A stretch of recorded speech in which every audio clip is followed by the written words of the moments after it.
in the meanwhile people will keep on joining.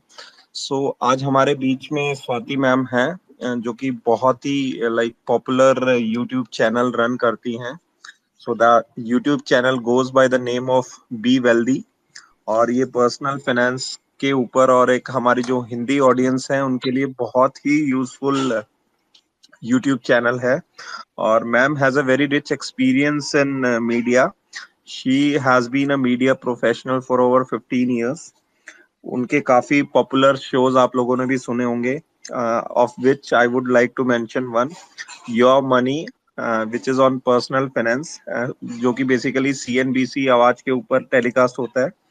और bye education ma'am is BA in economics honours and she did his PGD in journalism. इसके अलावा उन्होंने जो सबसे उनके channel की खूबसूरती है वो ये है कि वो चीजों को, जो पर्सनल फाइनेंस या मार्केट से रिलेटेड चीजें जो कॉम्प्लेक्सिटी भरी होती हैं, उनको बहुत ही सिंपल और समझने वाली स्टोरी फॉर्म्स में और एनेक्डोट्स की फॉर्म्स में अपने यूजर्स को और अपने सब्सक्राइबर्स को मैम समझाती हैं.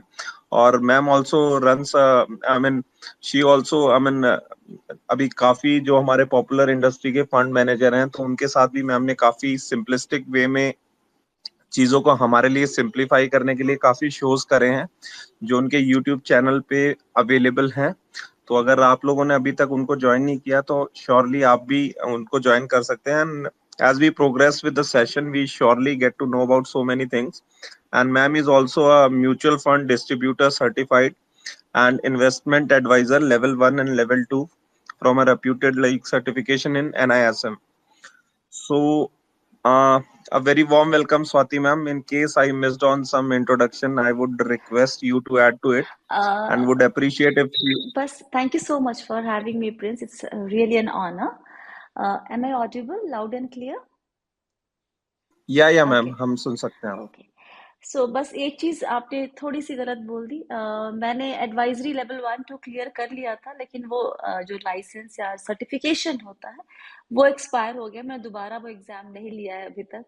तो डिस्ट्रीब्यूटर वाला यू वर राइट. एडवाइजरी वाला एग्जाम अगर मुझे वापस से प्रैक्टिस अगर कभी शुरू करनी होगी तो मुझे वापस से लेनी होगी. सो वो लाइसेंस अभी, सॉरी लाइसेंस नहीं, इट्स कॉल्ड सर्टिफिकेशन. सर्टिफिकेशन अभी वो एक्सपायर हो चुका है. जी मैम, मैं करेक्ट कर लूंगा. एक्चुअली मैंने वेबसाइट से लिया था, शायद वहाँ अपडेट नहीं होगा. हाँ. So ma'am, would appreciate like आप बताएं कि कैसे आपकी जर्नी स्टार्ट हुई और लाइक क्या क्या स्टेजेस रही आपके करियर में, और आपको कब ये महसूस हुआ कि like there is a word in as far as like awareness about personal finance. तो उसको फिल करने के लिए जो आपने यूट्यूब चैनल और जो मुहिम आपने छेड़ी है, तो वो कब आपको लाइक रियलाइज हुआ, और how successful you have been in your dream of like spreading the awareness? Yes ma'am. So many questions in one question, Prince. कब मुझे मालूम चला या लगा कि ये जो गैप है, जो हमें प्रोडक्ट ऑफर किया जा रहा है उसको चुनने में, निवेश करने में, उसको समझ में, वो हमें तभी समझ में आ गया था जब हमने CNBC में काम करना शुरू किया था. एक बहुत बड़ा फर्क होता है जब आप कैमरे के पीछे स्टूडियो में बैठते हैं और वहां से बातें करते हैं, और जब आप असल में लोगों से बातें करते हैं. तो ये गैप उस वक्त से ही समझ में आ रहा था कि हम जो बता रहे हैं वो काम सही डायरेक्शन में जा रहा है, लेकिन वो सही तरीके से बहुत लोगों तक शायद ना पहुंचे, क्योंकि ये जो पूरा फील्ड है पर्सनल फाइनेंस का, इन्वेस्टमेंट का, वो है कॉम्प्लिकेटेड. इसको हम मान लेते हैं, इसको हम ये नहीं कह सकते कि बड़ा आसान है. ये आसान नहीं है.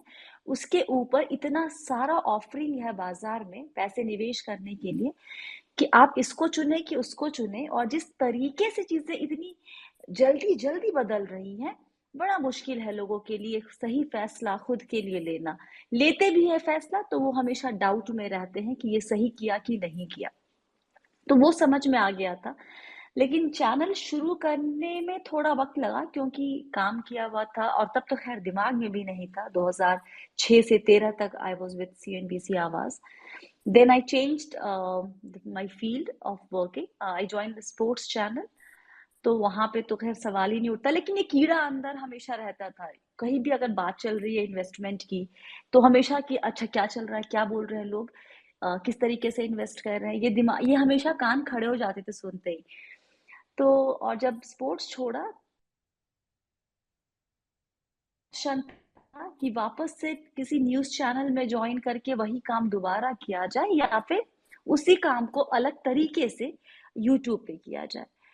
तो जैसा ये होना था किस्मत में कि यूट्यूब ही शुरू करना था, तो वो कर लिया। 2017 नवंबर में हमने शुरू किया था अपना चैनल, पहला वीडियो अपलोड किया था।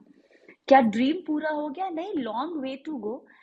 मैं उदाहरण के लिए बताती हूँ, मेरी बात होती रहती है हमारे सब्सक्राइबर्स से, एक नंबर है जो उनके लिए रखा है मैंने, और उनसे हमेशा जब भी बात होती है मुझे लगता है कि अभी बहुत लंबा सफर तय करना है। तो ड्रीम है, पूरा करने के लिए वक्त लगेगा, लेकिन I think we all are in the right direction. जो आप भी कर रहे हैं वो भी, जो हम भी कर रहे हैं वो भी। जी मैम।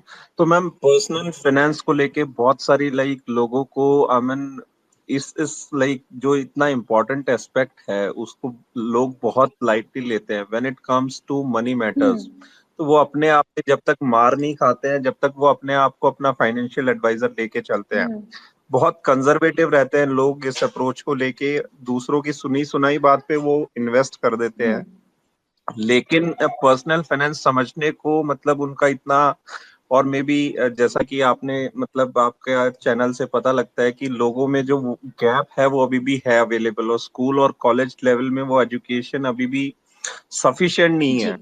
तो आपका क्या अनुभव रहा है कि मतलब पर्सनल फाइनेंस में क्या क्या ऐसी चीजें हैं जिनका मतलब आप सरलता से बताएं, तो कि अगर वो हम दिमाग में रखें तो हमारे फाइनेंसेस को लेके एटलीस्ट हम इंश्योर हो सकते हैं कि आने वाला टाइम हमारा सेफ रहेगा। देखिए, दो चीजें हैं यहाँ पे। आपके सामने ऑप्शंस बहुत ज्यादा है ना प्रिंस, अभी भी और शुरू से ही थे। तो हमें चीजों को सिंपल रखना नहीं आता है, हमें कॉम्प्लिकेट करने की आदत है। और हम ये बुरे तरीके से नहीं कह रहे हैं, ये हमारी परवरिश का नतीजा हो जाता है कि हम जो चीज देखते हैं हमें लगता है कि फोमो बड़ा स्ट्रांग हो गया है हमारे अंदर, फियर ऑफ मिसिंग आउट। तो कुछ भी नया आता है उसके बारे में इतनी सारी बातें होती है, और आजकल सोशल मीडिया से लेकर ट्रेडिशनल मीडिया, इलेक्ट्रॉनिक मीडिया, हर जगह बातें शुरू हो जाती हैं। तो आपकी नजर में वो चीज, जैसे फॉर एग्जाम्पल मैं उदाहरण के लिए बोलूंगी, जब आईपीओ आए थे ये न्यू एज कंपनियों के, विदाउट टेकिंग एनी नेम, तो उसके बारे में जिस तरीके से बात हो रही थी बाजार में, तो कोई भी इंसान जो पैसे निवेश करता है, जिसने नहीं किया है उसको भी साइड कर देते हैं, जो करता है उसको एक बार को तो लगेगा कि अरे यार मैं करूं या ना करूं। करेगा तो वो ग्रीड के साथ कि मैं करूंगा और क्विक मनी बन जाए, नहीं करेगा तो उसको फियर लगा रहेगा कि अरे मैंने नहीं करके कुछ मिस तो नहीं कर दिया। तो ये ग्रीड और फियर के बीच का इतना अजीब सी लड़ाई हो जाती है हमारे अंदर कि हम उसके बीच में उलझे रह जाते हैं। तो हम ये नहीं समझ पाते कि जिंदगी को भी और जिंदगी से जुड़े बाकी पहलुओं को भी सिंपल रखने की बहुत ज्यादा जरूरत है। तो आप जितना भी अपने आप को नॉइज से बचा के रखेंगे, फॉर एग्जाम्पल अब आपको म्यूचुअल फंड में निवेश करना है, अब म्यूचुअल फंड में भी सेबी ने खुद कैटेगरीज बहुत सारी बनाई हुई हैं। उस कैट हम कहते रहते हैं कि आपके पोर्टफोलियो में 5 से 8 फंड मैक्स होने चाहिए, उससे अधिक की जरूरत नहीं है आपके फाइनेंशियल गोल्स को पूरा करने के लिए। कैटेगरी कितनी है? इक्विटी के अंदर आपको 10 से ज्यादा कैटेगरी, डेट के अंदर इतनी सारी कैटेगरी, हाइब्रिड में इतनी सारी कैटेगरी। अब आपने इसमें से 8 चुनना है अपने लिए। पहले तो 8 सब कैटेगरी चुनेंगे, उसके बाद 43 आपके सामने 43+ म्यूचुअल फंड हाउसेज है, उनमें से मैं किसका फंड लूं, किसकी स्कीम उठाऊं, इतनी उलझन होगी। तो वहां सिंपल रखना बहुत जरूरी है अपने थॉट प्रोसेस को, ताकि आप कंफ्यूज ना हो। तो बेसिक काम तो वही करना है कि आपने जरूरत क्या है, you have to figure out, you have to know कि आपने क्या चाहिए, आप किस चीज के साथ कंफर्टेबल होते हैं। अगर आपको वही नहीं पता है तो आप उलझे रहेंगे, आप फिर खेलते रहेंगे आगे पीछे यहाँ वहां। अगर आप फियर ग्रीड में अटके रहेंगे तो भी आप खेलते रहेंगे। तो हर चीज में बेसिक आपने पहले अपने आप से पूछना, एक निवेशक के तौर पे, कि भाई मुझे पैसे किस लिए बचाने हैं, मुझे कितने साल में कितने पैसे की जरूरत होगी, उतना पैसा जोड़ने के लिए मुझे कितना % रिटर्न चाहिए होगा, कितनी रकम डालनी होगी। ये बेसिक चीजें पहले क्लियर कर लो ना, उसके बाद प्रोडक्ट चुनने पर आते हैं। फिर देखना कि मेरा रिस्क लेने का क्षमता कितना है। हो सकता है कि प्रिंस आपको स्मॉल कैप कैटेगरी भाए क्योंकि आपकी रिस्क लेने की क्षमता ज्यादा है, किसी को शायद एफडी चाहिए, उनको नहीं चाहिए, इवन लार्ज कैप नहीं चाहिए। तो वो सब जब तक अपने बारे में नहीं मालूम होगा कि मैं क्या चाहता हूँ, मैं एक निवेशक के तौर पर क्या इंसान हूँ, तब तक आप उलझन में रहेंगे। So the first step I think is to understand yourself as an investor, आप है कैसे निवेशक। और वो अपने ऊपर जब तक कि आप खुद से ऑनेस्टी नहीं बरतेंगे, 10 सवालों के जवाब नहीं देंगे खुद को, तब तक नहीं आएगी प्रिंस। तो शुरुआत वहां से करना है। मैंने कमाना शुरू कर दिया, अब मुझे पैसे निवेश करने हैं, मुझे क्यों करने हैं, कब तक करने हैं, कितना करना है, किस तरह के रिटर्न की एक्सपेक्टेशन लेके चलूं, कितना रिस्क मैं ले सकता हूँ उस रिटर्न को पाने के लिए। अगर ये सब सवाल के जवाब आपके पास क्लैरिटी आ जाएगी, तो आपका ये निवेश का जो रास्ता है वो आसान हो जाता है। जी बिल्कुल। मैं स्वाति मैम, एक और इसमें कंफ्यूजन रहती है, जब आपने जैसे बताया कि जॉब लग गई है, काम करने लग गए हैं, पैसा आ रहा है, लेकिन एक कंफ्यूजन इनिशियली ये रहती है कि इनिशियली जो टिकट साइज है वो स्मॉल रहता है हाँ जी। लोगों की। लाइक जैसे आपने भी बात की कि 5 से 8 फंड हैं, वो सफिशिएंट रहते हैं। तो हम्म देर आर टाइम्स कि व्हेन वी स्टार्ट, और उतना भी टिकट साइज नहीं है कि हम 5-6 फंड या 5 से 8 फंड मेंटेन कर पाए। तो उस हम्म केस में क्या अप्रोच होनी चाहिए कि इनिशियली लाइक हमें कॉर्पस बिल्ड करना है, उसके बाद हम डाइवर्सिफिकेशन 5-8 फंड में करें, या इनिशियली ही हमें करना है? तो उस सेंस में आपका क्या व्यू रहेगा? दो चीजें होती है। मान लीजिए कि मैंने कमाना शुरू किया, मेरे पास सिर्फ 5,000 बच गए, ठीक है। अब आपके सामने ऑप्शन है, आप पहली बार निवेश कर रहे हैं कि उस 5,000 को ही आप 5 फंड में, 5 स्कीम में डाल के शुरू करें, या उस 5,000 से आप एक में निवेश शुरू करें। दोनों ऑप्शन आपके सामने हैं।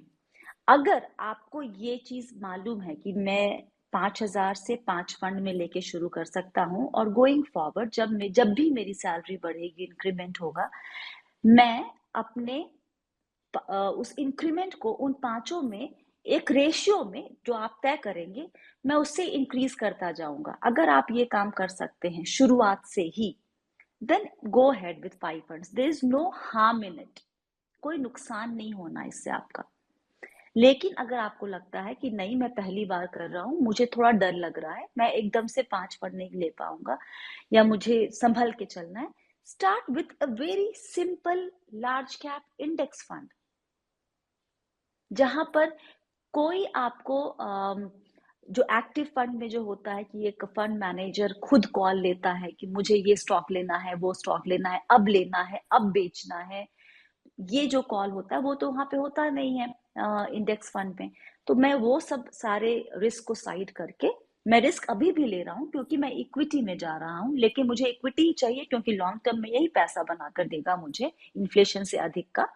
तो मैं एकदम सेफ प्ले करूंगा शुरुआत में। अगर 2,000 रुपए भी है, अगर 1,000 भी है, I start with one index fund, large cap index fund. धीरे धीरे महीने, साल, 1.5 साल बाद मैं कंफर्टेबल हो रहा हूँ, मैं देख रहा हूँ मेरे पैसे जा रहे हैं, ऊपर जाते हैं, नीचे जाते हैं, ये एक जर्नी आप तय करेंगे। उसके बाद थोड़ा कंफर्टेबल होके तो हो सकता है कि आप एक एक्टिव लार्ज कैप लेंगे, या फिर आप एक फ्लेक्सी कैप लेंगे, या एक मल्टी कैप लेंगे। दैट विल डिपेंड आपके रिस्क प्रोफाइल पर या आपकी नीड पर। लेकिन एटलीस्ट शुरुआत में आप एक फंड से शुरुआत कर सकते हैं, उसमें भी कोई हार्म नहीं है। अगर आप थोड़े सुलझे हुए निवेशक शुरुआत से ही हैं, आपकी परवरिश वैसी है जहां पर आप इस चीज को समझ सकते हैं कि ओके, मुझे ये काम करना है और ऐसे ऐसे आगे बढ़ना है, तो आप शुरुआत में भी 3 फंड के साथ बढ़ सकते हैं या 5 फंड के साथ बढ़ सकते हैं। राइट। तो मैम, अभी आपने कुछ देर पहले नॉइस के बारे में भी बताया था। तो हम्म। आजकल कंजप्शन का एरा है और बहुत सारा कंटेंट अवेलेबल है, जी। और ये फिगर आउट करने में बहुत समय लग जाता है कि कौन सा कंटेंट अच्छा है या कौन सा कंटेंट अच्छा नहीं है। बिकॉज नॉर्मल जो हम टेंडेंसी है वो एक ओवरनाइट रिच होने की टेंडेंसी तलाशते हैं जो हम्म रिटेल इन्वेस्टर, खासकर जो अपना शुरुआती दौर में है। हम्म तो उस अर्ज को कैसे कंट्रोल किया जाए, और शुरू में कुछ ऐसा लिटरेचर या कुछ कंटेंट आप सजेस्ट करना चाहेंगे कि अगर हम उसके थ्रू मतलब वहां से शुरुआत करते हैं तो एक जैसा आपने बताया कि परवरिश और सुलझे हुए निवेशक बनने की राह पे हम अग्रसर हो सके, तो ऐसा देख कुछ आप अपने पॉइंट्स रखना चाहेंगे? देखिए पढ़ के क्या, देखिए नॉइज हर जगह है फ्रेंड्स। ओके, आप अगर न्यूज़पेपर भी 3 4 5 पढ़ेंगे, जो पढ़ना चाहिए आइडियली, एक आपने आपको अवेयर आपको रखना है, आपको हर चीज समझनी है कि कहाँ पर क्या चल रहा है, आपको पढ़ना चाहिए। लेकिन मैं आपको एक उदाहरण दे के समझाने की कोशिश करती हूँ। मुंबई में एक होलसेल काइंड ऑफ बाजार है, क्रॉफर्ड बाजार कहते हैं उसको। हाँ, वहां पे एक मेरी माँ का ब्यूटी पार्लर हुआ करता था पहले। तो जब भी मुंबई आती थी तो मुझे लेकर जाती थी कि चलो वहाँ शॉपिंग करनी है। ब्यूटी सेंटर इस शॉप का नाम है। तो वहां पर ब्यूटी पार्लर की चीजें आपको होलसेल रेट पे काफी सस्ते में मिलती थी। तो मेरी माँ एक लिस्ट बना के लाती थी, इतनी लंबी सी, मतलब लिटरली एक हाथ लंबी लिस्ट उनकी होती थी, क्योंकि सस्ते में लेके जाएंगी तो वहां पर अपना 6 महीना काम चलेगा उनका। तो वो अगर लिस्ट उनके हाथ में पूरी है तो उनकी शॉपिंग 1 घंटे के अंदर हो जानी है। ठीक है, बहुत क्लियर है, क्योंकि आपको पता है कि आपको क्या चाहिए, यही क्लैरिटी चाहिए, राइट, आपको जिंदगी में। जैसे ही अगर वो और हम अगर गए हैं उनके साथ, तो हमें नहीं पता कि हमें क्या, हम तो बस साथ देने गए हैं। तो हम ना भटकते रहते थे दुकान में, ऊपर वाले फ्लोर से नीचे वाले फ्लोर पे, कभी इधर कभी उधर, कुछ उसका प्राइस पूछा, कुछ उसका प्राइस पूछा, और एंड में हम एक्चुअली कुछ लेते नहीं थे कभी, या कभी कुछ बेमतलब की कोई चीज उठा ली और वापस आ गए। जिनको पता है उनको बहुत कम वक्त में सारा सामान मिल गया। जिसको नहीं पता है, यानी मैं, भटकते रह गए, पूरा टाइम वेस्ट किया और कुछ भी लेकर नहीं आए, और जो लेकर आए उसका इस्तेमाल नहीं हुआ। तो आपको निवेशक बनने के लिए, मैं बार बार इस बात को कह रही हूँ कि खुद को जानना, पूछना जरूरी है कि why are you investing, why do you have to invest, what is the purpose behind it. आप घर से निकलते हैं, बाहर जाते हैं, तो आपको पता है सुबह में 9 बजे मुझे ऑफिस पहुंचना है। You know you have to reach office by 9 o'clock, and that's how you plan your day or morning or whatever, or even evening, right? ऐसा नहीं करते ना कि अच्छा देखा जाएगा, जैसा भी होगा देख लेंगे, कल पहुंच। कभी कभी होता है, कभी कभी तो हम लोग उठ के बस हाँ कल का कल देख लेंगे। लेकिन most of the time we know we have to reach at a certain time to certain place, we plan things. So अगर आप पहली बार भी निवेश कर रहे हैं, कुछ समझ में भी नहीं आता है, तो एटलीस्ट ये तो पता है ना कि पैसे बनाने हैं, मैं पैसे जोड़ना चाहता हूं। मैं किस लिए जोड़ रहा हूं मुझे ये नहीं पता, but I want to create a some kind of wealth for myself. इस क्लैरिटी के साथ आगे बढ़िए एटलीस्ट। कभी भी प्लस एक चीज मुझे लगता है नए निवेशक के लिए, कितने वक्त के लिए निवेश कर रहे हैं, इसका अगर आइडिया मिल जाएगा तो शुरुआत में झटके नहीं लगेंगे। एक कल परसों किसी से बात हो रही थी हमारी, हमने एक वुमेन सब्सक्राइबर जूम मीट किया था। तो उन्होंने कहा कि वो निवेश कर रही हैं काफी वक्त से, लेकिन जब बाजार गिरता है तो वो डर के मारे पैसे निकाल लेती हैं। जब बाजार ऊपर जाता है तो जब ग्रोथ दिखती है तो पैसे तब भी निकाल लेती हैं, क्योंकि उनके पास कोई टाइम फ्रेम ही नहीं कि कब तक निवेश करना है। तो निवेश करना है, clarity you have to get in terms of कितने ड्यूरेशन के लिए करना है। That will give you an idea of which product to go with. नहीं तो फिर आपको कोई कुछ भी चेप के चला जाएगा। कोई इंसान आपको पॉलिसी बेच के चला जाएगा, कोई आपको डेट फंड में पैसे डलवा देगा, भले ही लॉन्ग टर्म के लिए आपको डालना हो। कोई आपको 3 साल के लिए निवेश करना है तो आपको एक इक्विटी फंड में डलवा देगा पैसे। तो आप हमेशा वहां पर फंसेंगे। तो first thing you need to know that you have क्यों करना है और कितने वक्त के लिए करना है। ये दो बेसिक चीज अगर आप समझ जाएंगे तो आपके लिए निवेश का जो फर्स्ट स्टेप है वो आसान हो जाएगा। Right ma'am. तो मैम जो इन्वेस्टर का जो बिहेवियर रहता है वो बहुत ही इम्पोर्टेंट एस्पेक्ट रहता है, जैसा कि आप अभी डिस्कस कर रहे थे। हम्म। तो उसको कंडीशन करना कितना, मतलब अगर आप इसको अपने अनुभव से या अपने एक्सपीरियंस से जोड़ के चलें, जब आपने कभी मतलब अपना जॉब स्टार्ट किया होगा या जो आपने बाद में रियलाइज किया कि कैसे आपका इन्वेस्टमेंट होना चाहिए, हम्म। तो जो बिहेवियर है उसको कंडीशन होने में या एटलीस्ट स्टेबल होने में आपका क्या अनुभव रहा है, कितना टाइम लगता है, और कैसे इसको हम होलिस्टिकली लेके चल सकते हैं कि हमें अपना मार्केट का बिहेवियर ठीक करना है। जैसा आप बता रहे थे कि भाई मार्केट अगर करेक्ट हो रही है तो हम उसके विपरीत करते हैं कि उस टाइम पे हम डर जाते हैं, जबकि ये है कि अगर मार्केट करेक्ट हुई है तो जो रिस्क है कंपैरेटिवली पहले के मुकाबले में कम हो जाता है। तो इस पे आपका क्या विचार है मैम? देखिए कितना वक्त लगेगा, जब तक कि आप पैर पानी में रखेंगे नहीं ना, आपको तैरने के लिए तो पानी में उतरना पड़ेगा ना प्रिंस। तो जब तक कि आप उतरेंगे नहीं किनारे बैठ के, तो कभी नहीं हो पाएगा। ओके। तो इसमें कोई तय समय सीमा नहीं होती कि आपको 6 महीने में समझ में आ जाएगा कि बाजार कैसे चलता है, या फिर आपका एक्सपीरियंस आपको आ जाएगा। It will take time for sure. मेरे एक्सपीरियंस में जब हमने शुरू किया था निवेश करना 2008-9 में, हमने रैंडम तो नहीं, हमने किसी की मदद से म्यूचुअल फंड में इन्वेस्ट करना शुरू किया था। लेकिन फॉर सम रीजन उस वक्त, टू बी वेरी ऑनेस्ट, हमारा कोई गोल नहीं था। हम बस पैसे, और ना हमारे कोई बहुत बड़े एस्पिरेशंस थे, और अभी भी नहीं। उस मुझे ना घर खरीदने का शौक था, ना मुझे गाड़ी खरीदनी थी, ना मुझे घूमने का बहुत शौक है, ना ब्रांडेड कपड़ों का शौक है। तो खर्चा बड़ आसानी से निकल जाता था। तो मुझे कोई ऐसे शौक नहीं, तो मुझे बस ये था कि पैसे जोड़ने हैं, मेरे पास एक सर्टेन अमाउंट होना चाहिए ताकि मुझे एक फाइनेंशियल सिक्योरिटी फील हो। तो आपका जब हमेशा बाकी खर्चा आराम से निकल रहा है, तो मैं पलट के देखती नहीं थी कि मेरा इन्वेस्टमेंट कैसा कर रहा है, या बाजार। आप तो है न्यूज चैनल में, आपको तो पहले खबर आ रही है कि ये हो रहा है, इसका आपको पता है, इस खबर का इम्पैक्ट पड़ेगा और बाजार गिरेगा। अब तो मतलब पता है, कि यू गेट एन आइडिया कि क्या हो रहा है। आप सुन रहे हैं, बोल रहे हैं, वही भाषा इस्तेमाल हो रही है दिन रात। लेकिन कभी भी ये नहीं हुआ उस वक्त कि ओ बाजार गिर रहा है, लोग एकदम हाय तौबा मचा रहे हैं अंदर न्यूज रूम में, और हमें लग रहा है कि हाँ अपना निवेश निकाल ले क्या। फॉर सम रीजन वो ख्याल आता ही नहीं था।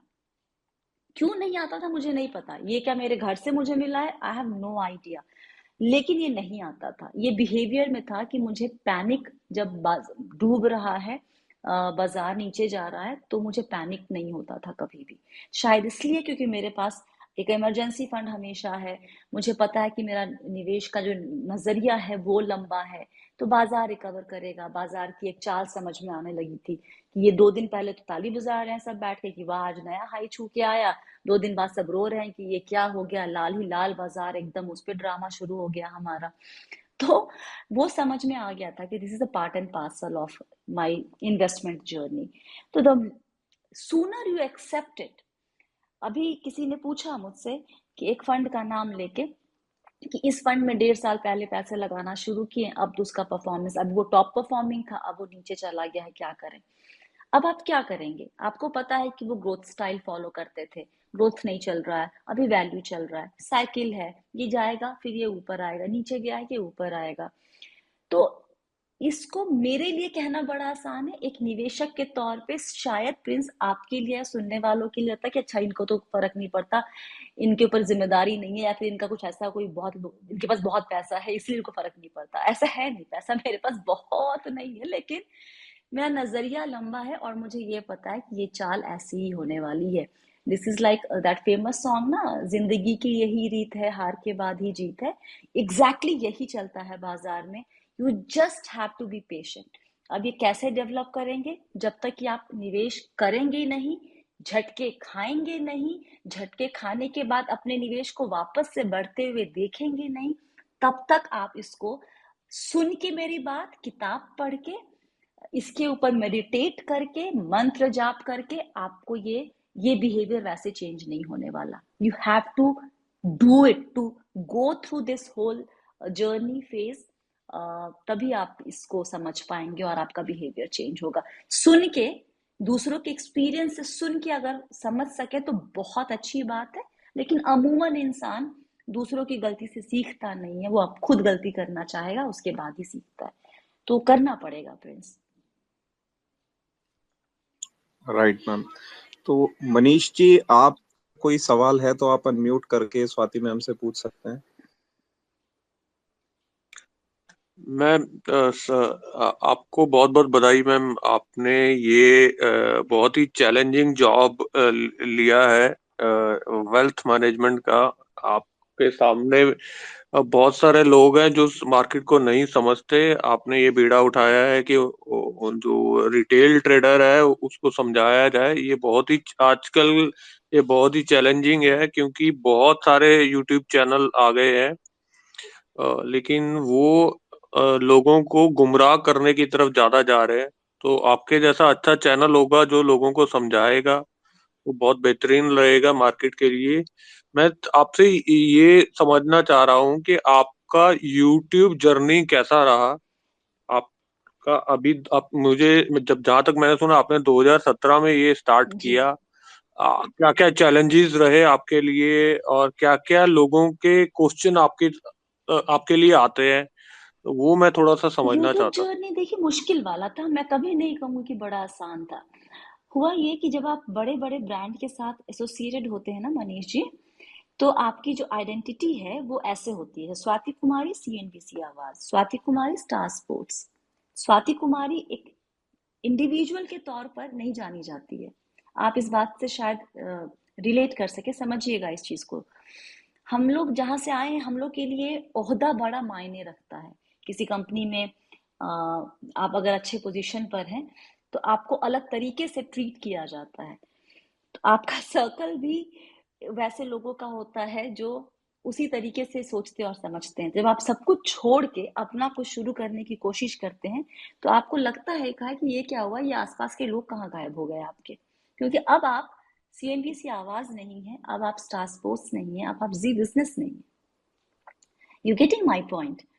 सो तो उस वक्त बड़ी तकलीफ सी होती है आपको कि ये क्या हो गया। और मुश्किल इसलिए भी होता है क्योंकि आप एक अच्छी खासी सैलरी पर बैठे हुए हैं, आप वो छोड़ के आप बोल रहे हैं कि हम अब यूट्यूब चैनल शुरू करेंगे एकदम स्क्रैच से। वो भी तब जब आपने 3 साल का ब्रेक लिया हुआ है बिजनेस न्यूज चैनल से, आप स्पोर्ट्स में है 3 साल से, 2 साल 2.5 साल से, तो आपका कनेक्ट भी खत्म हो गया इंडस्ट्री के साथ। तो मुश्किल था, बहुत डर लगा था, ये था कि खो जाएंगे, पता नहीं हम इसमें सरवाइव कर पाएंगे कि नहीं, क्योंकि ये बहुत डिफरेंट मीडियम है कंपेयर टू टीवी।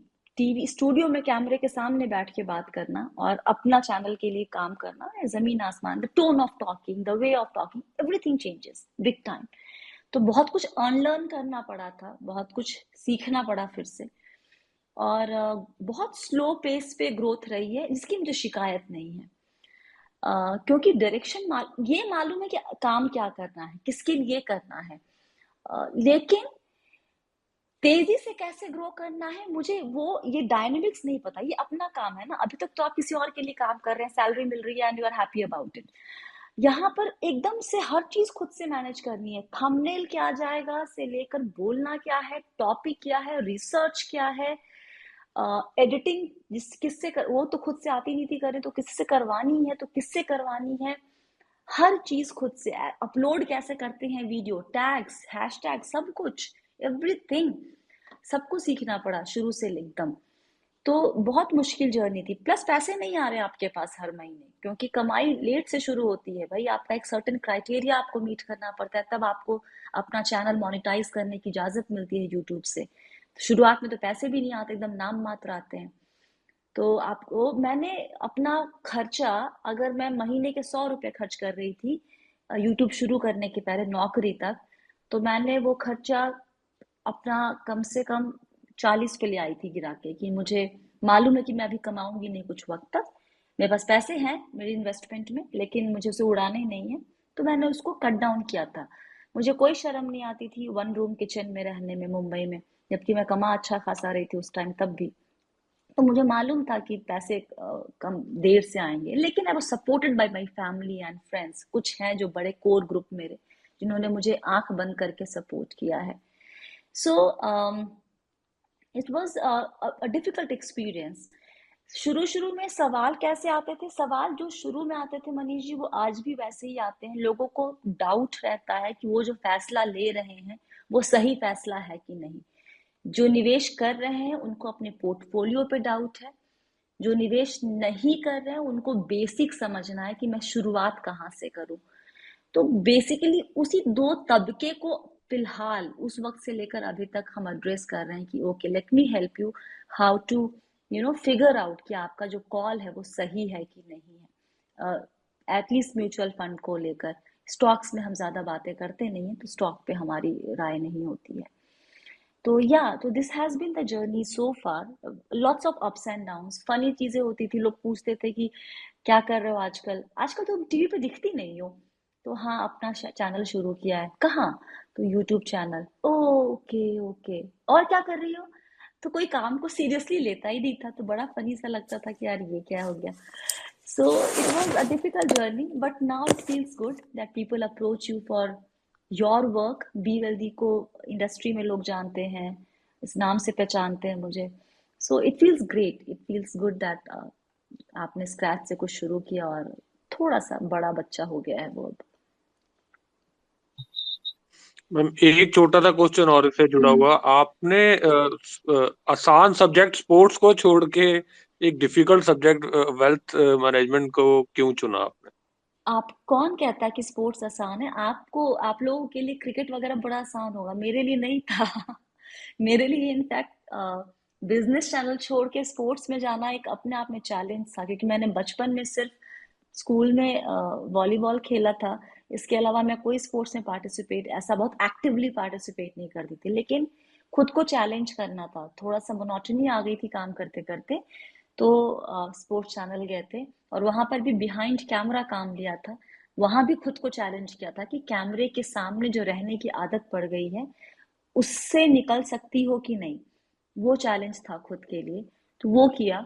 और स्पोर्ट्स डिफिकल्ट था। I was looking after badminton for 2.5 years, और मैंने बैडमिंटन कभी छुआ भी नहीं था अपनी जिंदगी में, लेकिन उन 2 सालों में बैडमिंटन का बी से लेकर एन तक समझना, प्लेयर्स से मिलना, उसकी बारीकियां समझना उस स्पोर्ट्स की। So it was fun, challenge था लेकिन मजा आया था। तो मेरे लिए वो बड़ा चैलेंज था compare to personal finance Prince. Right, ma'am. And even Swati ma'am, like I came across your channel when you interviewed Abhishek from DSP जी Mutual Fund. जी जी। So those kind of videos are really, really helpful for us. Like हमें उनकी जो fund managers हैं, हम्म जो हमारा पैसा मैनेज कर रहे हैं, उनकी साइकोलॉजी समझ में आती है, हम्म क्या उनका थॉट प्रोसेस है। और मुझे अभी भी याद है कि उन्होंने बोला कि जो आपका टाइम फ्रेम है वो डिसाइड करता है कि आपके रिटर्न कैसे होंगे। शॉर्ट पीरियड में हर कोई अंडर परफॉर्म कर सकता है, हाँ लेकिन एक प्रोसेस अगर आप अच्छे से लेके चल रहे हैं और आप पेशेंस, जो कि डिलेड ग्रेटिफिकेशन भी बोला जाता है, हम्म कि वो ही मार्केट का होली ग्रेल है। हम्म। तो हमारे बीच एक और स्पीकर है, विवेक जी, आप अनम्यूट करके मैम से क्वेश्चन पूछ सकते हैं। Thank you sir. मैम आप सुन हाँ पा जी रहे हैं? विवेक जी। जी नमस्ते मैम। मैम आपको मैं 2020 से फॉलो कर रहा हूँ, आपका चैनल देख के ही मैंने इन्वेस्टमेंट स्टार्ट की जी थी। अरे वाह। जी हम्म जी हाँ। तो मैम एक्चुअली मेरे को 12 इयर्स का एक्सपीरियंस है, आईटी में हूँ मैम मैं। हम्म। पर मुझे फिनेंस में इतना इंटरेस्ट आ गया कि मुझे लगता है कि अब ये छोड़ के मैं डायरेक्ट फिनेंस में करियर स्विच हाँ जी। करूँ, या तो सीख के ट्रेडिंग हम्म करूँ, फ्यूचर ऑप्शंस करूँ, या फिर as a mutual industry join hmm करूँ। तो मैं डेली में मैम एक्चुअली मेरी फैमिली में वाइफ है, बच्चा है और मदर है। हम्म तो मैं डेली सोचता हूँ नहीं, उनके लिए अर्निंग करने के लिए मुझे जॉब कंटिन्यू करना चाहिए। हम्म पर डेली रात को सोने का नेक्स्ट मॉर्निंग फिर से यही थॉट आता नहीं, मुझे फाइनेंस इंडस्ट्री में जाना चाहिए। हम्म। तो आप क्या सजेस्ट करते हैं मैम, कैसे क्या करना ये चाहिए? बाबा रे, ये तो बहुत ही डिफिकल्ट क्वेश्चन कर दिया आपने विवेक जी। देखिए, मुझे लगता है कि अगर आपके दिल से आ रहा है कि आपको फाइनेंस इंडस्ट्री में या इन्वेस्टमेंट पर्सनल फाइनेंस में कुछ करना है, अब आगे बढ़ना है, अ, कोई वो बुराई नहीं है इसमें, कोई गलत चीज नहीं है। बस ये देख लीजिए कि अगर नया शुरू करना है तो आपके इस फैसले से आपकी फैमिली को फिनेंशियली कोई दिक्कत तो नहीं होगी, क्योंकि आप एकदम एक चीज छोड़ के दूसरे में कूद रहे हैं, राइट? तो जी मैम। जितना भी वक्त आपको लगेगा दूसरी फील्ड में सेटल डाउन होने में, उतने वक्त के लिए बैकअप तैयार किया है क्या? इमरजेंसी फंड किया है मैम मैंने। इमरजेंसी फंड तो जी 3 या 6 महीने का होगा या 12 महीने का, राइट? नहीं, मैंने 2 साल का किया है मैम। जी ठीक है, गुड, वेरी गुड। जी अगर 2 साल का आपके पास पैसा है, 2 साल आपको बिना सोचे समझे आप आराम से एक ब्रेक लेकर कुछ नया ट्राई करना चाहते हैं, please go ahead and do it. क्योंकि आप आईटी सेक्टर में अगर 15 साल से काम कर रहे हैं, 10, 12, 15 साल से, भगवान ना करे अगर ये वर्कआउट नहीं होता है, you can always come back to this sector, right? Yes ma'am. तो जी अगर दिल से आ रही है चीज और आप उसके लिए तैयारी कर ली है आपने कि 2 साल तक मेरे पास है, जी why not? But do you know exactly what you, आपने अब से ये चीज तो है कि करनी चाहिए, कोई दिक्कत नहीं है। आपने 3-4 चीजें कह दी, डिस्ट्रीब्यूशन, ट्रेडिंग और 1-2 बातें कह दी आपने। यू हैव जी टू मैम। फिगर आउट कि किसमें, क्योंकि ये सब अलग अलग चीजें हैं। आप डिस्ट्रीब्यूटर बनना चाहते हैं म्यूचुअल फंड के, दैट इज वन थिंग। आप ट्रेडिंग करके पैसे कमाना चाहते हैं, वो अलग चीज हो जाएगी। या फिर बाकी कुछ और आप बोल रहे हैं। So you have to okay have ma'am. ठीक। क्लैरिटी। दिल से आ रहा है, समझ ठीक है में मैम। आ रहा है कि अब करना है, लेकिन रास्ता कौन सा पकड़ना है, दोनों अलग अलग चीजें हो जाएंगी, इसलिए यहाँ पे थोड़ा संभल के आपको कॉल लेना होगा। Sure ma'am, thank you, thanks for inputs जी। थैंक यू विवेक जी। स्वाति मैम, आजकल फाइनेंशियल फ्रीडम का बहुत क्रेज चल रहा है, बट उसको लेके लोगों की क्लैरिटी नहीं रहती। मेरे को भी काफी ऐसे लोग अप्रोच करते हैं और वो पूछते हैं, तो बेसिकली आपके व्यू में फाइनेंशियल फ्रीडम आप क्या मान के चलते हैं, और इसको अचीव करने का क्या मतलब एक बेहतर प्रोसेस हो सकता है आपकी नजर में? देखिए, हमने एक वीडियो किया था जहां पर हमने 5-6 फंड हाउसेस के सीईओ से बात की थी और उनसे पूछा था कि फाइनेंशियल फ्रीडम का मायना क्या है। मोटे तौर पे बात यही निकल कर आती है कि जब आपको नौकरी इसलिए ना करनी पड़े क्योंकि आपके खर्चे नहीं चलेंगे, है ना, वो प्रेशर ना हो नौकरी करने का, उतना आपके पास अगर ये आ जाता है, पैसा है कि ओके हम कभी भी एक ब्रेक ले सकते हैं, हम कुछ भी, आज का मन किया कि मुझे अब काम करने का मन नहीं कर रहा, तो I take a break of 6 months, 1 year, whatever. लेकिन आपके ऊपर ये प्रेशर नहीं है कि ओ, अगर मैं नौकरी छोड़ दूंगी तो मैं, मेरा काम कैसे चलेगा। मेरे लिए personally financial, I feel I am financially, I have achieved that thing for the simple reason, मेरी कॉस्ट ऑफ लिविंग मेरी पर्सनली बहुत लो है। और मुझे पता है कि मैं, भगवान न करे वो नौबत ना आए कि जहां पर मैं बेड रिडन हो जाऊं एकदम। अगर वो नौबत नहीं आती जिंदगी में तो मैं मरते दम तक काम करती रहूंगी और कमाई मेरी होती रहेगी। So I am financially free, plus I have a backup, I have my investment and savings जो मुझे सपोर्ट करता है। So I guess anyone who has the skill which can help him or her in earning money, there is no pressure of नौकरी कि अब करना ही है क्योंकि काम नहीं चलेगा। अगर वो आपके पास है तो you are financially free. Financial freedom आजकल बड़ा लोगों को हो गया है कि 40 साल में मुझे रिटायर हो जाना है, 20 साल में, 30 साल में रिटायर हो जाना है, 35 ईयर्स में I want to retire and I want to create, I want to be financially free by that. क्या करेंगे 30 साल में रिटायर होके, कुछ सोचा भी है? ये एक होता है ना, हमेशा एक चल पड़ता है, हवा चलती है हर चीज की। तो फाइनेंशियल फ्रीडम अभी हवा चली हुई है, लेकिन लोगों को उसका मायना समझ में आता नहीं है। So you are right, so everyone needs to have their own definition, but for me it's like what I am doing is, I'm because I can do this because I'm financially free at this point in time. I have no compulsion of joining any company or doing any job or working for others just because I don't have money और मेरे पास पैसे नहीं तो मेरा खर्चा नहीं चलेगा। सो I am financially free. लेकिन उसमें बहुत बड़ा जो पार्ट है वो है इसलिए कि मेरा कॉस्ट ऑफ लिविंग बहुत लो है, बहुत लो है। मतलब आप मुझे अगर बोलेंगे कि 10,000 में महीना चलाना है घर का, तो आई कैन मैनेज दैट और happily, I will not crib about it. Right ma'am. लेकिन मैम, इसको लेके आजकल लाइक सोसाइटी में आप सुनते हैं तो बेसिकली लोगों का डिस्क्रिशनरी स्पेंड बढ़ रहा है। They are of the opinion that there is only one life and everyone should enjoy it. YOLO. So the the fine balance is very difficult to maintain. But what's your view? Like how long one should keep frugal or maybe saving too much? There has to be some time, और एक time के बाद वो आदत बन जाती है, उसे चेंज करना डिफिकल्ट हो जाता है। Look, होता क्या है ना प्रिंस, हम जो करते हैं ना, अभी recently I was talking to someone, a couple came to my place to discuss their finance, their investment, and everything. So I was talking to the woman, the lady, and I asked her to cut down her expenses. मतलब वो मुझे लगे खर्चे एकदम जायज खर्चे नहीं है, आप उसको हटा भी देंगे तो कोई फर्क नहीं पड़ता। द प्रॉब्लम कहाँ पर है, वहां से भी उनकी बात से भी समझ में आया। उनका जवाब था कि you need these things when you go out with others. तो प्रॉब्लम है कि हम लोग वैलिडेशन, एक्नॉलेजमेंट सीख करने के लिए चीजें खरीद रहे हैं, चीजें कर रहे हैं। और ये बात आप जितनी जल्दी समझ जाएंगे उतना बेहतर है आपकी इमोशनल वेलबींग के लिए भी और आपके फाइनेंशियल वेलबींग के लिए भी। लोग हर 2 साल पे गाड़ियां अपग्रेड करते हैं। क्यों? 2 साल में क्या गाड़ियां खराब हो जाती हैं? लोग शॉपिंग, बंदे कोई भी, हमारे पास 3 जूते हैं लेकिन हम बाहर जाएंगे, हम 2 और खरीद लेंगे। ये तो हमारा खुद पे कंट्रोल नहीं है। लेकिन मेरी बहन कई दफा कहती है, अरे ये ड्रेस अब नहीं पहनेंगे, इसमें तो पहन के पार्टी में गए हैं, फोटो खिंच गई है, इंस्टा पे डाल दिया है। अब ये क्या माइंडसेट हो रहा है हम लोग का भाई?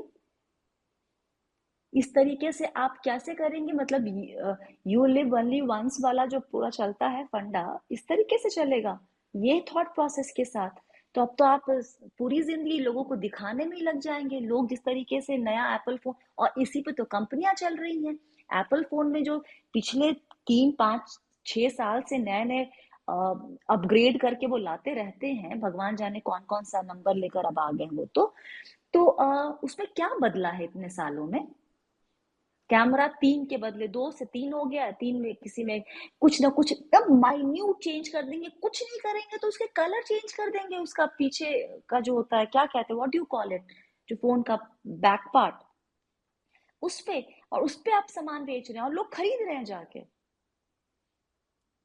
सो वी हम, और प्लस उस पे टू ऐड टू दैट हमारा नया टैक्स रिजीम जो आ गया है, जो अब डिफॉल्ट टैक्स रिजीम है, जहां एटीसी का बेनिफिट नहीं मिलता है, हमें उसकी तरफ पुश किया जा रहा है, जहां पर एटलीस्ट एटीसी के तहत एक एक गलत था वो कि आप किसी बहाने पैसा बचा रहे हैं, लेकिन एटलीस्ट एक शुरुआत हो जाती थी हमारी। जब एटीसी भी नहीं रहेगा, अगर आपको वो टैक्स रिजीम आप ले रहे हैं, आपके हाथ में पैसे बचेंगे, आप खर्चे करेंगे। तो हमारा ये थॉट प्रोसेस कि आप जिंदगी में एक बार ही, ये एक बार जिंदगी मिली है, जिंदगी ना मिलेगी दोबारा, तो उसमें अपने आप को बेहतर इंसान बनाने पे कीजिए ना, कि अगला जन्म मतलब निर्वाणा की तरफ जाए, ज्यादा बेहतर है कि आप उस चक्कर में कमा रहे हैं, लुटा रहे हैं, ना कोई होश ना खबर, किस लिए कर रहे हैं ये भी नहीं पता, और फिर आप बात करते हैं फाइनेंशियल फ्रीडम की भी। So this is all mindset. I think we are as a we have to do something. जो हम लोग पैसों की बातें करते हैं, कि सिर्फ पैसे मैनेज कमाना, बचाना, निवेश का नहीं है। It's all about your behaviour, how you treat money, how you see money. Money से आपको क्या मिलता है, क्या खुशी मिलती है, क्या आपके लिए वो लेकर, it can be a mode, आपके लिए कंफर्ट ला सकता है मनी, बट मनी आपके एग्जिस्टेंस को सपोर्ट करना, मतलब कि पैसा है तो मैं अच्छा फील करता हूँ, पैसा नहीं है तो आई फील कि आई एम नथिंग, अगर आप उस माइंडसेट पे जा रहे हैं तो खतरनाक है, तो मुश्किल हो जाएगी जिंदगी में। सो आई फील कि ये यू लिव ओनली वंस वाला जो फंडा है, वो हम बहुत गलत तरीके से प्रैक्टिस कर रहे हैं। This is not the way to go about it. Right ma'am. तो वाजपेयी सर, आपका भी कोई क्वेश्चन रहेगा तो please feel free to ask. तो स्वाति मैम, डेट फंड्स को लेके लोगों में काफी मतलब कंफ्यूजन इन द सेंस ये रहता है कि वहां उनको वो अट्रैक्टिव नहीं लगता है। तो मैं आपसे जानना चाहूंगा, आपका एक वीडियो भी मिस्टर जाजू के साथ पीछे था, वो भी मुझे काफी इंटरेस्टिंग लगा। तो मतलब फिक्स इंस्ट्रूमेंट या फिर डेट फंड्स की जहां बात आती है, तो लोगों की एक्सपेक्टेशंस नॉर्मली रियलिस्टिक नहीं रहती हैं, और उनको जो फाइन बैलेंस उनको बनाना होता है कि भाई अपनी एज और रिस्क कैपेबिलिटी के हिसाब से वो अपना डाइवर्सिफिकेशन करके चलें, तो वो लोगों को समझ में नहीं आता। तो उसके बारे में आप बताएंगे तो काफी हेल्प रहेगी। डेट फंड के लिए बेसिकली चुनना कैसे है? सो बेसिकली आपका वहां भी आपके पास बहुत सारे ऑप्शन है डेट फंड में भी, right? There is almost more than 10-12 categories in debt fund. So अब आपको, in fact to be precise, there 16 kinds of debt funds हमारे पास। राइट। उसमें आप ओवरनाइट से लिक्विड है, अल्ट्रा शॉर्ट है, लो ड्यूरेशन है, money market, short duration, medium duration से लेकर बैंकिंग, पीएसयू, गिल्ट, सब कुछ है। अब अभी डेट फंड को लेकर थोड़ा सा बवाल मच गया जब हमारे फाइनेंस बिल में उसमें एक चेंज लाया गया कि उसमें जो इंडेक्सेशन बेनिफिट है वो हटा लिया गया है। अदरवाइज भी डेट फंड को लेकर लोग बहुत एंथुजियास्टिक नहीं होते थे, रिटेल इन्वेस्टर खासकर, क्योंकि वहां पे आपको जो रिटर्न है वो आपको जो मिलता है वो बहुत, कंपेयर कर लेते हैं हम उसको इक्विटी से, तो वो हमें काफी कम दिखता है। तो डेट फंड का इस्तेमाल एक रिटेल निवेशक को क्यों करना चाहिए? बहुत सिंपल सा फंडा है। मुझे लगता है, मेरा पर्सनली, मैं यहाँ पे आपको दे दूं डिस्क्लेमर, मेरा डेट फंड में निवेश एकदम नहीं है, लेकिन अगर किसी ने करना होता है, मुझे लगता है कि शॉर्ट टर्म के लिए अगर आपको पैसे पार्क करने हैं, मान लीजिए कि कोई गोल है आपका जो 3 साल के बाद या 1 साल या 2 साल के बाद उसकी डेट है, मान लें बच्चों की पढ़ाई के लिए 2025 में या 24 में आपको पैसे चाहिए, आपका जो इक्विटी इन्वेस्टमेंट था या कहीं और इन्वेस्टमेंट था, वहां पे आपने उस गोल के लिए पैसे जोड़ लिए हैं, मान लीजिए कि 20 लाख रुपए, तो अब आपको उसको इक्विटी से निकाल के कहीं सेफ जगह पार्क करना है। आपके सामने ऑप्शन है कि आप उसको 1 साल की एफडी में डाल दे, या आप उसको सेविंग अकाउंट में ही रख दीजिए, या फिर आप उसको डेट फंड में डाल दीजिए, जहां पर हम ये मान के चलते थे कि हमें सेविंग से थोड़ा ज्यादा कमाई हो जाएगी। लेकिन वो, मुझे लगता है पर्सनली कि वो बड़ी रकम पे वो फर्क दिखता है, छोटी रकम पे वो फर्क, बहुत लोग 1-1 लाख रुपए को बोलते हैं मैं डाल दूं क्या लिक्विड फंड में, बेवजह 1 लाख पे आपको क्या ही, जो पॉइंट फ्यू कहते हैं ना, 0.1%, 0.001% का अगर फर्क क्या दिखेगा आपको, बड़ी रकम पे फर्क दिखता है, छोटी रकम पे नहीं। लेकिन अगर आपके पास एक बड़ी साइजेबल अमाउंट है जिसको आपको 1 साल, 1.25 साल के लिए पार्क करना है, 6 महीने के लिए पार्क करना है, then you can choose the liquid fund या फिर शॉर्ट ड्यूरेशन फंड्स। उसके अलावा मुझे लगता नहीं है कि रिटेल निवेशक के लिए बहुत ज्यादा जरूरी है बैलेंस करने के लिए। अगर आपका नजरिया 20 साल, 15 साल, 10 साल का है, then equity is the way to go. अगर थोड़ा सा डेट का चाहिए allocation, then hybrid is a better option than going pure debt. So this is what I feel about debt Prince, कि रिटेल के लिए डेट बहुत ज्यादा रोल प्ले नहीं करता है अभी भी। This is what my personal feeling, many other people will differ on this probably. Swati ma'am, एक बहुत और डिबेटेबल सवाल रहता है कि घर खरीदना चाहिए या रेंट पे रहना चाहिए। इस पे लोगों की जो राय है वो अक्सर डिवाइडेड रहती है।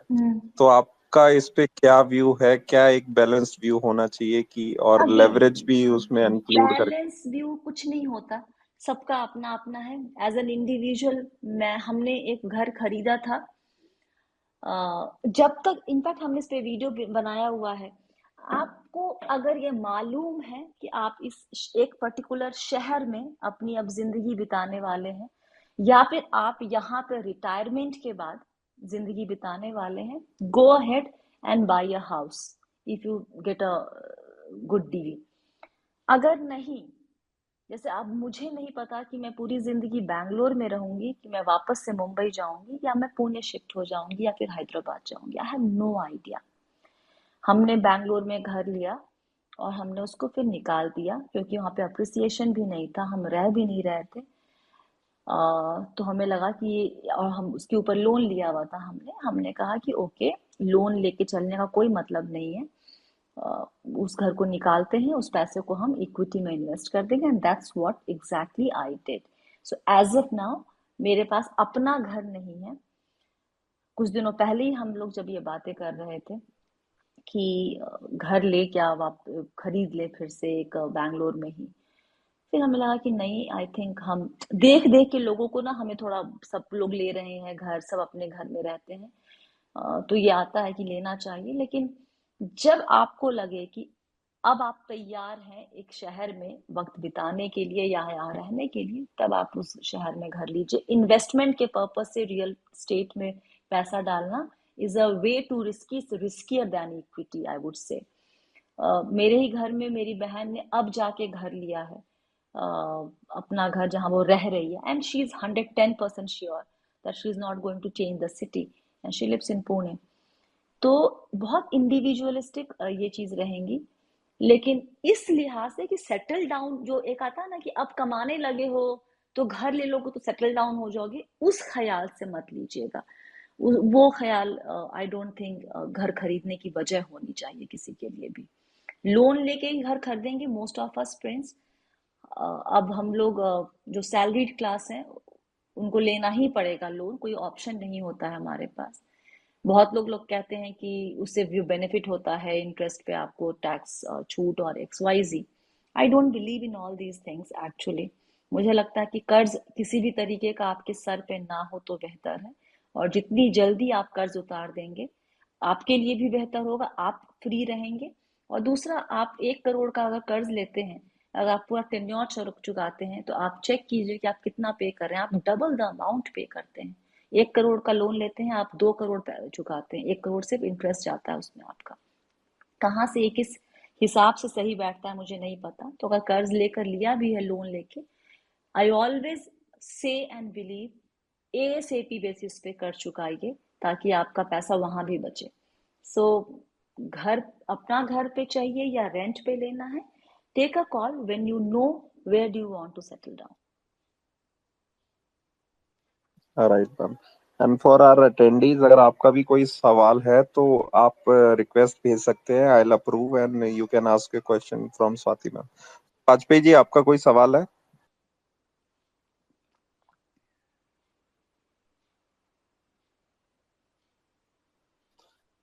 शायद वो अवेलेबल। तो स्वाति मैम, लाइक हम भी मिस्टेक करते हैं, आपने भी अपनी इन्वेस्टमेंट जर्नी में काफी मिस्टेक की होंगी, तो कुछ मिस्टेक्स के बारे में अगर आप बताना चाहें कि जो जैसा कि आपने बताया कि दूसरों से सीख के अगर मिस्टेक्स को, मतलब दूसरों की गलतियों से अगर हम सुधार कर लें तो उससे तो अच्छी बात कुछ नहीं है, बट फिर भी हम गलतियां करते हैं और हमें ये इंश्योर करना चाहिए कि सेम गलती हम दोबारा ना करें।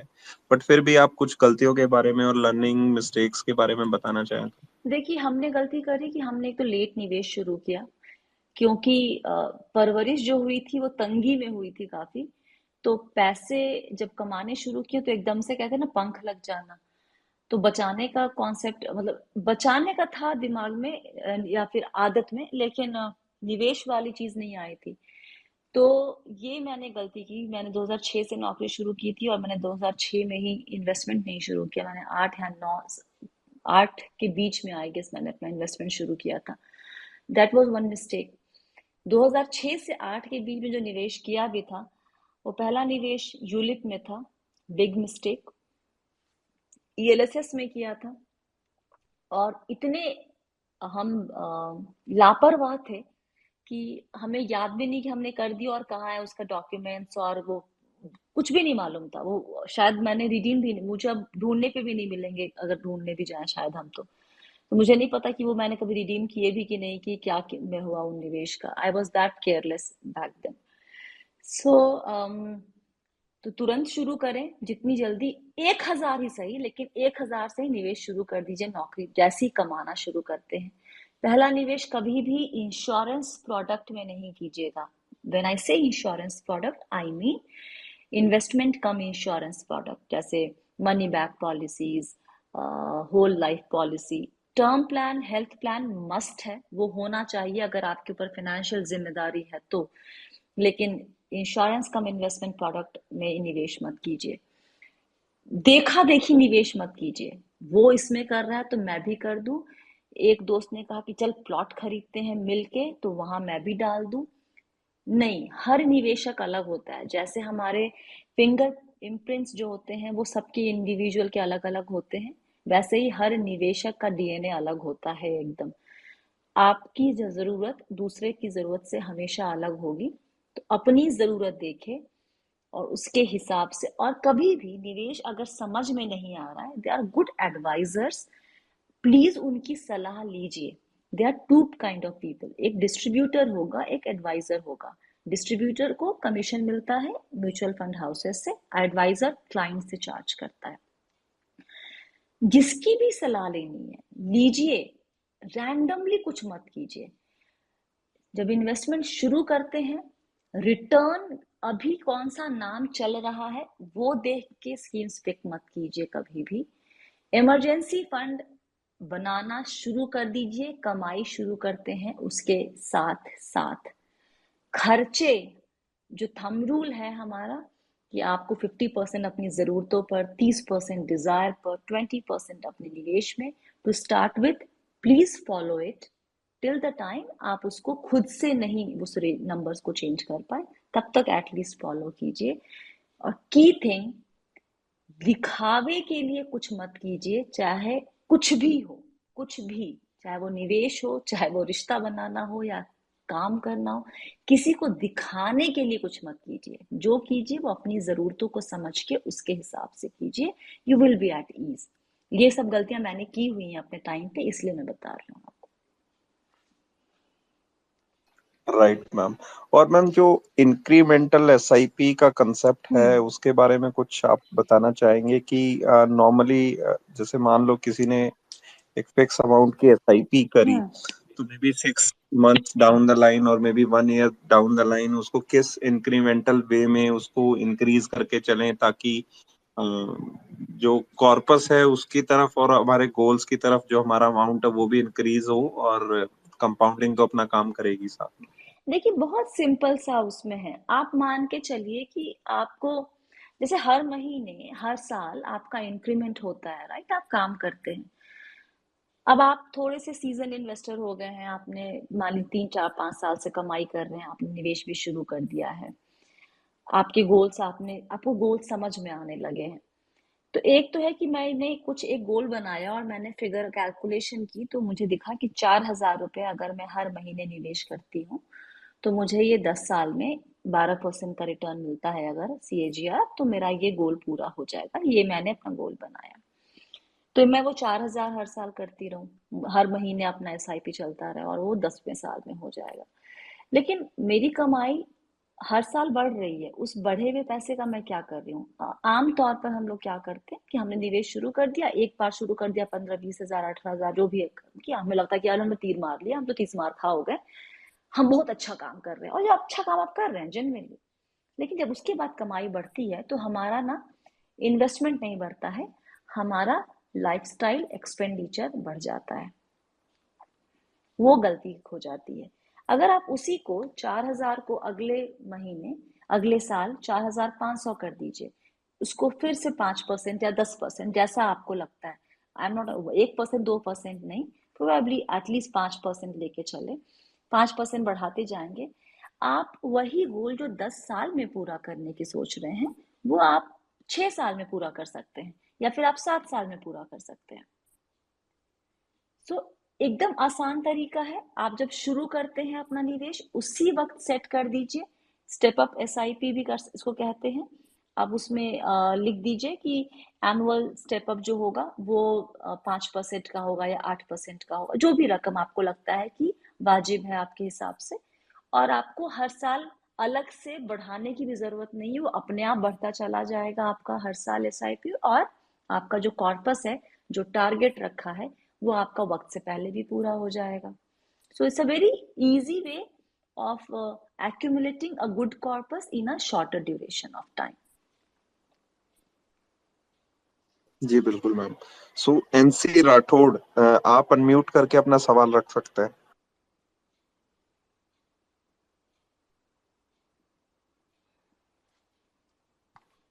Mr. NC Rathore, you are still on mute. You can unmute and ask your question.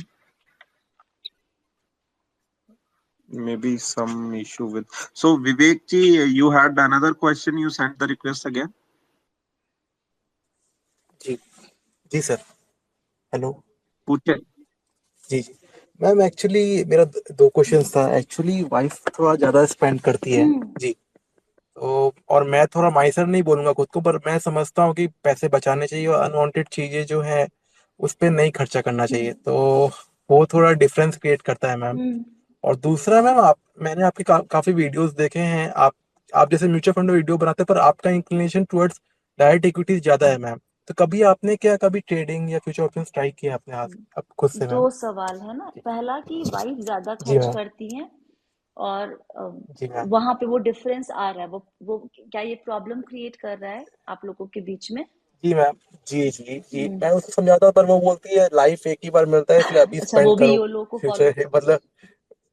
जी जी, और मैं मतलब आपके आइडियोलॉजी पे चलता मैम थोड़ा, कि मतलब जो जरूरत है अपने को वही करना है, जो जिससे काम नहीं, जरूरत नहीं है वो अपने इग्नोर कर सकते हैं मैम, क्योंकि अभी मैं रेंट पे रहता हूँ, मैं पब्लिक व्हीकल यूज करता हूँ, तो वो सब है मैम। जी।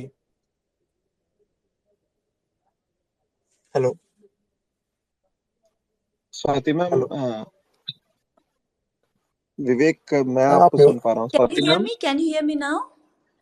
Yes ma'am, yes ma'am, yes yes. हाँ, जी हाँ, राइट नाउ वी कैन। जी। तो मैं ये या बोल रही हूँ कि वाइफ क्या वर्किंग है आपकी? इज शी वर्किंग और she is house wife? She the house wife ma'am. Okay. Okay, it's a very delicate situation. मैं अपना किस्सा शेयर कर सकती हूँ, देखिए अगर वो काम आए आपके यहाँ भी। हमारे यहाँ उल्टा था, हमारे यहाँ मैं कंजूस तो खैर कतई नहीं हूँ, लेकिन वही आराम से कम में चल जाएगा काम वाला। मेरे हस्बैंड वो खर्चीले थे, वो योलो फॉलो करते थे, जिंदगी ना मिलेगी दोबारा टाइप वाले फंडे पे थे वो। तो हमारे बीच भी डिफरेंसेस काफी आए थे शुरुआत में, लेकिन हमारी लाइफ में एक टर्निंग पॉइंट आया था जहां पर ही रियलाइज्ड कि ऐसे काम नहीं चलेगा।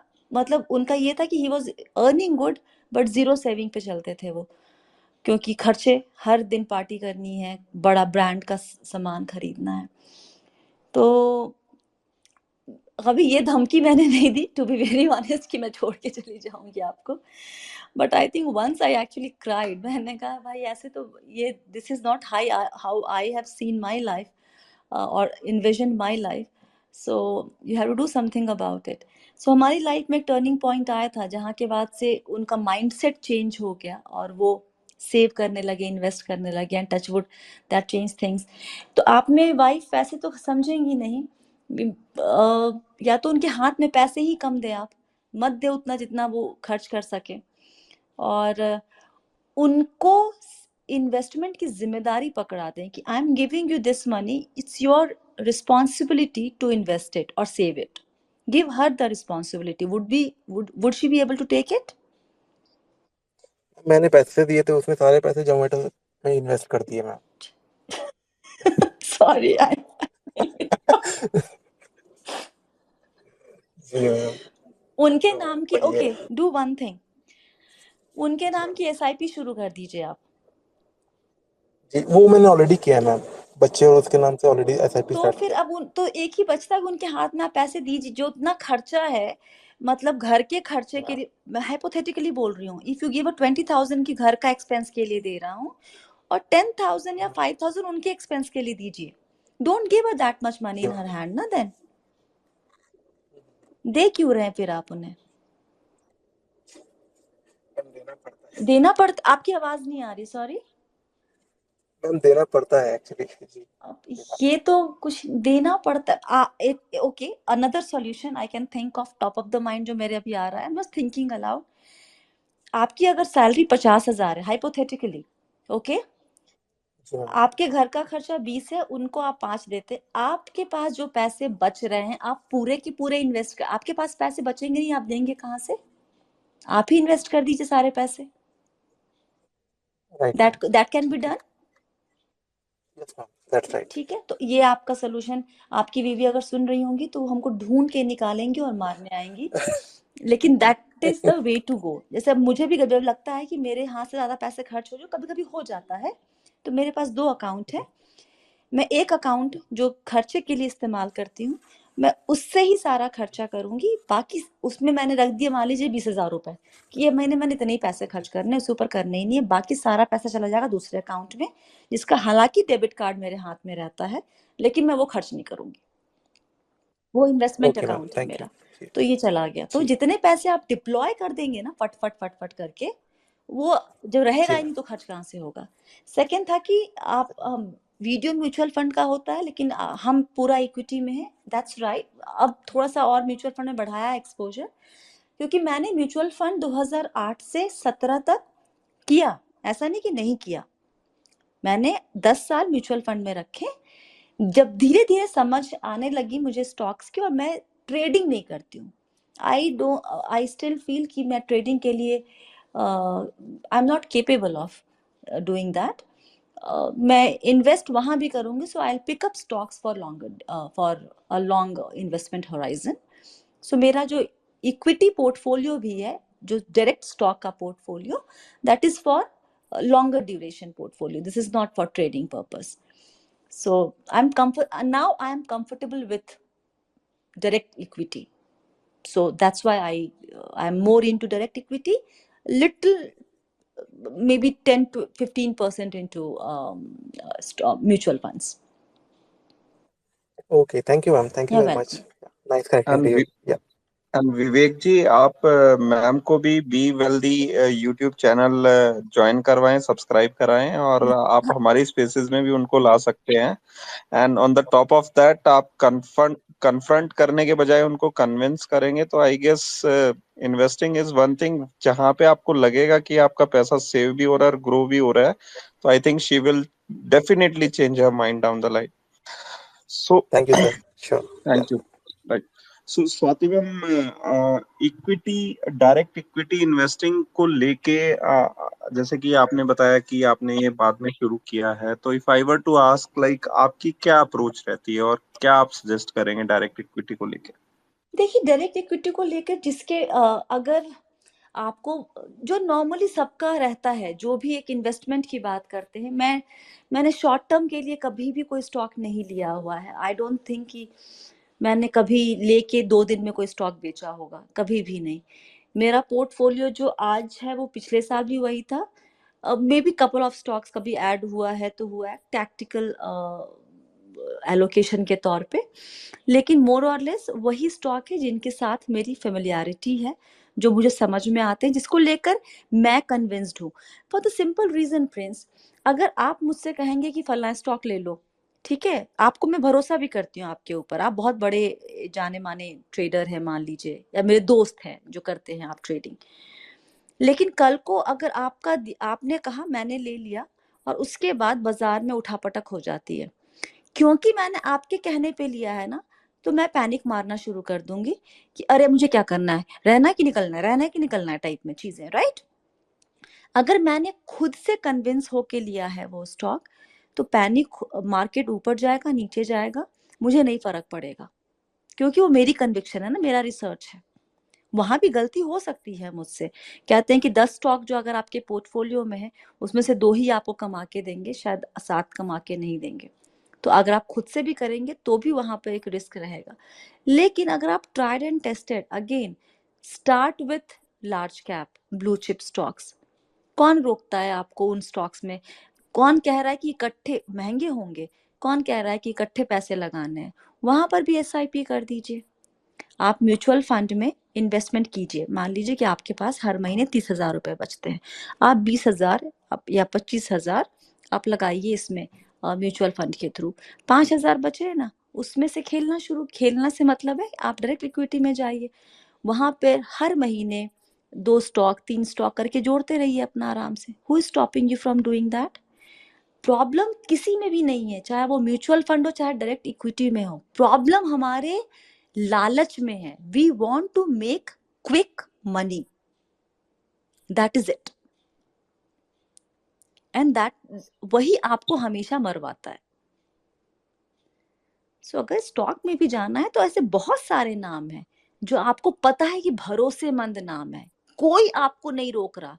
किस लेवल पे जाऊं, ये सवाल आता है, कब किस लेवल पे एग्जिट करूं? अरे आपका टारगेट क्या था, आप किस लिए जा रहे थे? तो जब तक कि खुद से नहीं कन्विक्शन आएगा कि हाँ मैं ये स्टॉक ले रहा हूँ।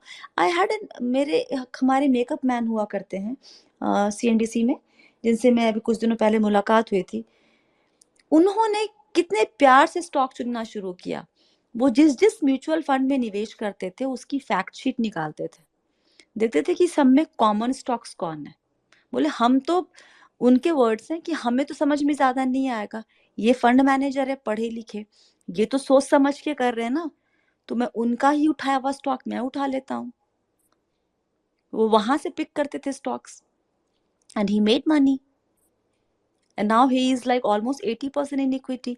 तो सबका अपना अपना अप्रोच हो सकता है, लेकिन अगेन सिर्फ किसी के टिप पे जाएंगे तो चांसेस ऑफ लूजिंग मनी ज्यादा रहेगा compare to chances of making money. Right ma'am.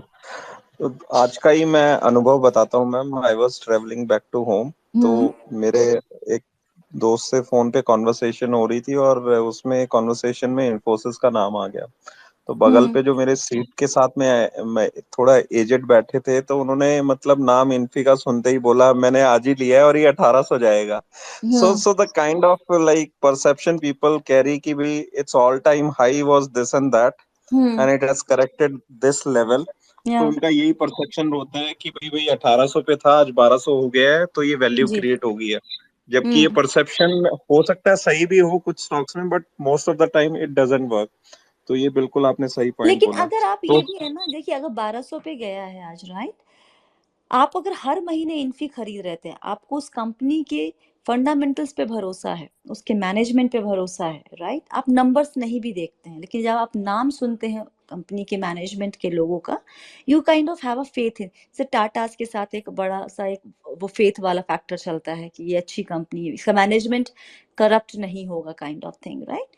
अगर आप इस तरीके से कोई भी एक कंपनी चुन के ले रहे हैं जो बहुत सालों से बाजार में है, आपने इनकी जो लोग ने किसी के कहने पे लिया होगा, जैसे ही 1200 पे गया होगा वो सर पीट रहे होंगे और ये शायद वो निकल भी गए होंगे लॉस उठा के। लेकिन मैं देख रही हूँ तो मैं खुश हो रही हूँ, अच्छा 1200 पे गया, चलो और खरीद लेते हैं थोड़ा सा, क्योंकि मुझे 2 महीने के लिए नहीं खरीदना, मुझे अगले 10 साल या 5 साल का नजरिया लेके चल रही हूँ। मैं सिर्फ हाइपोथेटिकली, मैं इनको को प्रमोट नहीं कर रही हूँ या रिकमेंडेशन नहीं दे रही हूँ, but I would definitely by at this price ना। व्हाई शुड आई से? Right because right I have the conviction for this company। लेकिन अगर मैं तुमसे कह दूं कि तुम ले लो भाई, तुमने ले लिया, कल कोई और 10% गिर गया, तुम तो एकदम 10 गालियां भी मुझे दोगे और निकल भी जाओगे, उसके बाद बोलोगे यार मार्केट तो बड़ा खराब जगह है। But the problem is exactly this kind of situation happens right now. So Hardeep Kaur ma'am, आप अनम्यूट करके स्वाति मैम से इंटरेक्ट कर सकते हैं। जी नमस्कार स्वाति हरदीप मैम। फिर से आज जो सुन रहे हैं बता दें, हरदीप से 2 नमस्कार दिन मैम। पहले काफी लंबी जी बात हुई है हमारी, बताएं। Thank you ma'am.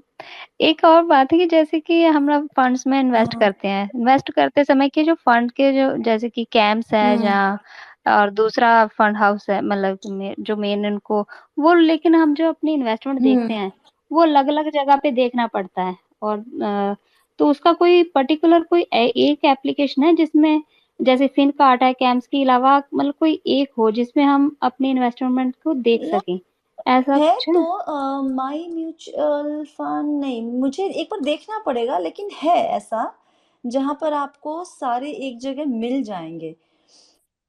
जिसमें मतलब कि मैं अपना फेथ कर सकूं कि हाँ रिलायबल है, इसके ऊपर करना कि ठीक है, जैसे हम कैंप्स पे करते हैं ऐसा। No, I'll get back to you on this। मुझे अभी एकदम एकदम से ध्यान नहीं आ रहा है वो नाम, मेरे पास उसका ऐप भी कहीं फोन पर ही होगा। I'll check and I'll revert or I'll WhatsApp you the name of that thingy।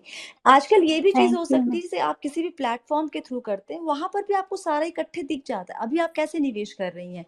आप अलग अलग प्लेटफॉर्म के थ्रू कर रही जी हैं? नहीं, मैंने तो जब जैसे कि आपसे वीडियोस में देखा तो फंड पर्टिकुलर हाउस की मतलब वेबसाइट कि पे जाके। फेक, हाँ जी वैसे ही ओके। किया था। लेकिन फिर वो कैम्प्स में मुझे अपनी आई दिख रही है कुछ इन्वेस्टमेंट, कुछ मुझे फिन कार्ड में दिख रही है, तो मुझे चाहिए कि एक जगह पे हो जिसमें मुझे बार बार देखना पड़ रहा है, जहाँ परेशान हो कि क्या हो रहा है, जहाँ मुझे इन्वेस्ट करना चाहती हूँ तो एक ही पे हो जाए, मैं I'll ऐसा definitely कुछ। get back to you on this। मेरे एकदम मेरी जुबान पे वो नाम नहीं याद आ रहा है, लेकिन वो एक जगह है, प्लेटफॉर्म, जहां पर आपको सारे इन्वेस्टमेंट दिख जाएंगे अपने। मैम वो एमएफ सेंट्रल है। Right, thank you so much. MF central. Yes ma'am. जी मैम प्लीज ट्वीट MF करेंगे। सेंट्रल। एमएफ या सेंट्रल। चलो इसके ऊपर भी आपने की कोई वीडियो है? इसके ऊपर भी वीडियो नहीं बनाया है। जरूर बना कर बनाइएगा। दे दूंगी, ठीक है। इसमें आपको थैंक सारे यू। मिल जाएंगे, इसमें आप साइन अप कर लीजिए जाके और आपको सब मिल जाना है यहाँ पे detail. Thank you. Thank you so much Prince, आपने हेल्प की ना मेरी यहाँ पे। नहीं, We will be. Vivek Thank you so much. Right ma'am. Thank No you. problem. Thank you. Swati ma'am, our retail is getting so much aware with the initiatives of people like you, or they are also getting so much demanding. तो I would request अगर इस पे भी कोई future में जब आपको time लगे तो एक video रहेगा तो जरूर surely will जरूर appreciate. जरूर जरूर. I'll definitely try to make a अच्छा ma'am, video around it. Yeah.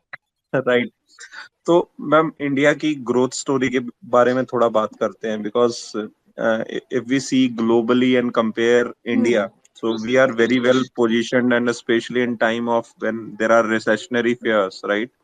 तो काफी मतलब पॉजिटिव इकोनॉमी हमारी चल रही है, और जैसा कि हम पहले भी डिस्कशन कर रहे थे कि एक जो डिस्क्रिशनरी स्पेंड है, जो वो पर कैपिटा इनकम हमारी बढ़ेगी और मैन्युफैक्चरिंग की तरफ भी हमारा देश बढ़ रहा है।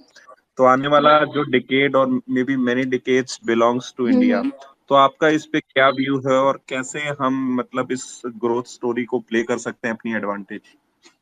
ये आपने टिपिकल मार्केट वाला सवाल किया है जिसका जवाब देने के लिए I am not the right person. I don't. India की ग्रोथ स्टोरी पे मुझे यकीन है. मुझे ये पता है कि हम अगले 10-15, आज ही किसी से मैं ये बात कर भी रही थी कि अगले 10-15 साल के लिए अगर आप सही तरीके से एक सिस्टम के साथ इन्वेस्ट करते हैं, अपने एक डिसिप्लिन के साथ, nothing can stop you from creating wealth for yourself. But the key is आप कितना भी अच्छा अपॉर्चुनिटी मेरे सामने लाकर रख दीजिए प्रिंस, और अगर मैं डिसिप्लिन नहीं हूँ उसको लेके, या फिर मेरी कोई खुद की स्ट्रैटेजी ही नहीं है, ना मेरा कोई लक्ष्य है, ना तो मैं क्या ही कर लूंगी उसका, उस अपॉर्चुनिटी के लिए मैं क्या कर सकती हूँ? कुछ भी नहीं कर पाऊंगी, राइट? सो इंडिया की growth story is definitely it's there. हम उसके बीच में हैं. 10-15 साल आपके सामने मौके बहुत आएंगे, मौके, लेकिन आप उसको अगर आप एज अ रिटेल इन्वेस्टर अगर आप हर मौके को खेलना चाहेंगे तो शायद दिक्कत होगा. नहीं समझ में आता. जिनको मैं टारगेट करती हूँ प्रिंस, जिस रिटेल इन्वेस्टर को, उनके लिए सिर्फ इतना है, इन्वेस्ट करो और कंटिन्यू करो. जब भी डिप आता है किसी भी वजह से बाजार में, डर के पॉज करना या रिडीम करना is not going to help. Dip को अगर ओवरकम कर गए, अपने फियर को साइड में रख के, हमेशा उस साइड में विनर बन के निकलोगे. मार्च 2020 में जब बाजार गिरा था धड़ाम से, अगर उस वक्त जिन लोगों ने कंटिन्यू किया उनको फायदा मिला. जो नहीं किया, जो डर के निकल गए थे, उसके बाद वो मौके ही ढूंढते रहेंगे किस लेवल पे घुसना है, किस लेवल पे घुसना है बाजार में. तो स्टोरी आपके सामने बहुत क्लियर है, बट चाबी आपके हाथ में है, रास्ता आपके सामने है, चलना आपने है.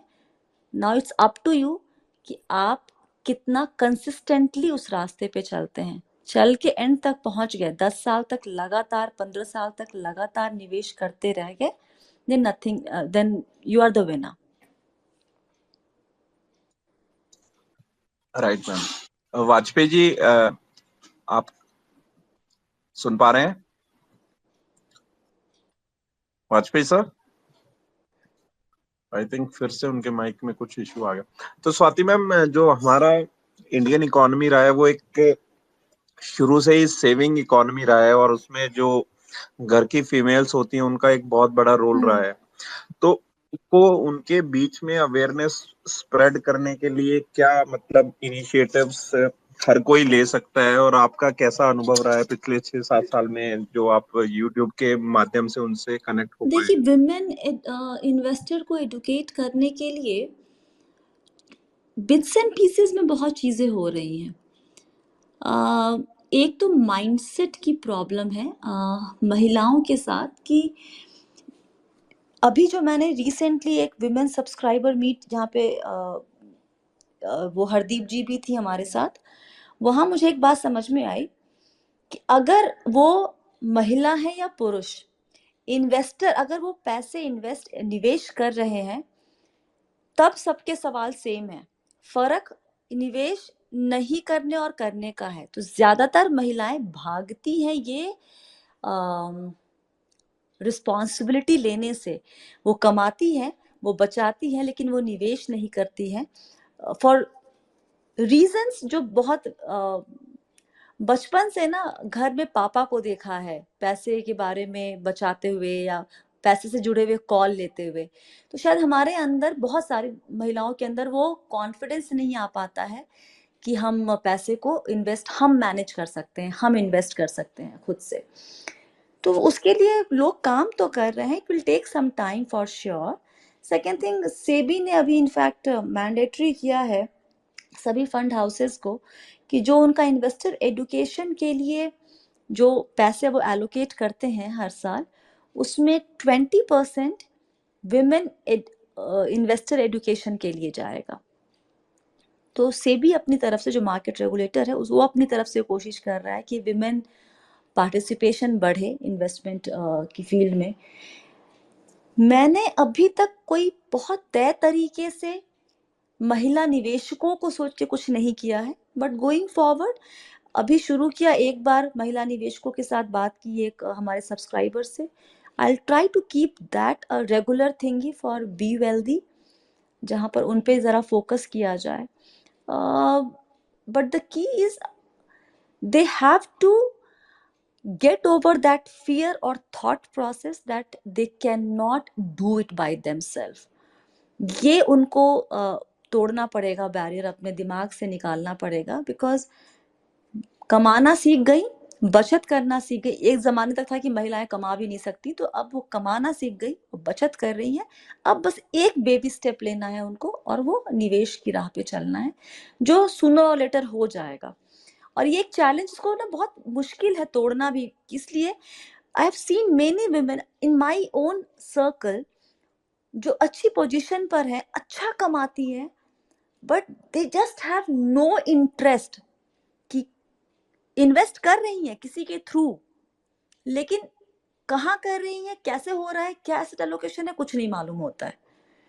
सो थोड़ा सा इन्वॉल्वमेंट बढ़ाना होगा उनको, जिम्मेदारी कहते हैं ना, बागडोर अपने हाथ में लेने की जरूरत है, and it will happen sooner और later, Prince. Right ma'am. So ma'am, एक काफी हमारे जो अटेंडीज रहते हैं वो आजकल कंटेंट क्रिएशन में भी इंटरेस्ट रखते हैं और काफी यूट्यूब चैनल भी रन करते हैं। तो आपका जो एक्सपीरियंस है उसके हिसाब से आपका क्या सजेशन रहेगा, बीट कंटेंट और क्रिएटिविटी को लेके, प्रेजेंटेशन और whatever aspects you think are very important so as to like present your ideas to the public, तो उसके बारे में सुनना पसंद करेंगे मैम। देखिए, कंटेंट अगेन बहुत सारे लोग, मैं आपको एक कहानी से बताती हूँ। एक मेरा दोस्त है, उसका एक बच्चा है जो अभी शायद 10 से 11 साल का होगा। दोस्त एज इन वो मेरा बैचमेट है, और उसने मुझसे पूछा कैसे करती हो तुम काम। मैंने कहा कि ये चीजें हैं। उसने पूछा मोनेटाइज कैसे करते हैं यूट्यूब को, एंड इस तरह के सवाल मैंने मोटे तौर पे बताया। फिर मैंने पूछा तुम खुद शुरू कर रहे हो क्या अपना? तो उसने कहा कि नहीं नहीं, मेरा बेटा कुछ करता है तो उसका मैं चाहता हूँ वीडियो बनाकर डालना उस पे। मुझे नहीं पता ये सही है या गलत है। ये कहानी, एक कहानी, एक और फैमिली फ्रेंड, उनका बेटा क्लास 12th के बाद, वो जो दीदी है उनका भी पार्लर है, तो वो मैंने देखा बच्चा अपना बाल वाल कुछ सेट वेट करवा रहा था। मैंने कहा कि ये क्या चल रहा है? तो उन्होंने कहा कि ये अपना वीडियो यूट्यूब चैनल शुरू करने वाला है। मैंने कहा वाह, वेरी नाइस। किस टॉपिक पे? बोला कि वो जिंदगी कैसे जी जाए। He is 15 or 16 years old kid, and I was like, okay, so what's your experience in this? नहीं, मैंने बहुत सुना है। माहेश्वरी जी का पूरा नाम क्या है? माहेश्वरी है ना, वो बहुत नोन मोटिवेटर है मोटिवेटर। जो मैम। हाँ, राइट, नाम मैं भी रिकलेक्ट हाँ, नहीं कर पा रहा हूँ। मैंने उनके बहुत वीडियो सुने हैं। तो मैंने कहा ये तो उनका एक्सपीरियंस, तुम्हारा एक्सपीरियंस क्या है? तो नहीं, मुझे पता है। तो उसके पहले वीडियो में था कि follow your passion and again you live life only once, kind of thing. बहुत सारे उस पे आपको जिगरा चाहिए होता है अपना कंटेंट पब्लिकली डालने के लिए, क्योंकि जिस तरह के कमेंट आते हैं वो सुन के आपका दिल बैठ सकता है। वो जो कमेंट आए, हो गया। उस बंदे ने वापस से अभी कुछ दिनों पहले, ये 3-4 साल पहले की बात है, फिर से कंटेंट बना के लिंक्डइन पे डाला, जहां पर वो फुटबॉल जो ईपीएल को फॉलो करता है वो, तो किसी का मैच था किसी एक प्लेयर के ऊपर, द लैंग्वेज वाज बैड, मतलब जिसमें वो आप गलत शब्दों का प्रयोग करते हैं, उस तरह होता है कैजुअल अप्रोच रखना बात करने में, उस तरीके का, और उसमें बहुत सारे वो सब शब्द जहाँ पे आप बीप बीप लगाते हैं नॉर्मली। तो मैंने पूछा ये क्या कर रहे हो, तो मेरा एक कैमरा को लेके डर था, मैं वो दूर करने की कोशिश कर रहा हूँ। मैंने कहा ऐसे, तो मुझे नहीं पता कि लोग आजकल आपको क्विक नेम फेम दोनों मिल सकता है सोशल मीडिया पे कंटेंट क्रिएट करके। क्यों करना चाहते हैं ये आपको पता है, let's be honest to yourself. लेकिन अगर आप एक सीरियस कंटेंट क्रिएटर हैं, आपके पास कुछ यूनिक ऑफर करने के लिए है, अगर कुछ यूनिक नहीं भी है लेकिन जैसे पर्सनल फाइनेंस में आपको लगता है कि आप एक कंटेंट बनाना चाहेंगे और आप वैल्यू ऐड कर सकते हैं कुछ इसमें, प्लीज कीजिए, प्लीज कीजिए। Key is to maintain the consistency of your video. पहले 1 साल या 6 महीने में सोचेंगे कि 10 लाख सब्सक्राइबर आ जाएंगे, तो वो नहीं होने वाला। मोस्ट ऑफ द केसेस में ये लगेगा कि तुरंत में आपके सामने कोलैबोरेशन के लिए ऑफर्स आने शुरू हो जाएंगे, तो वो नहीं होता है।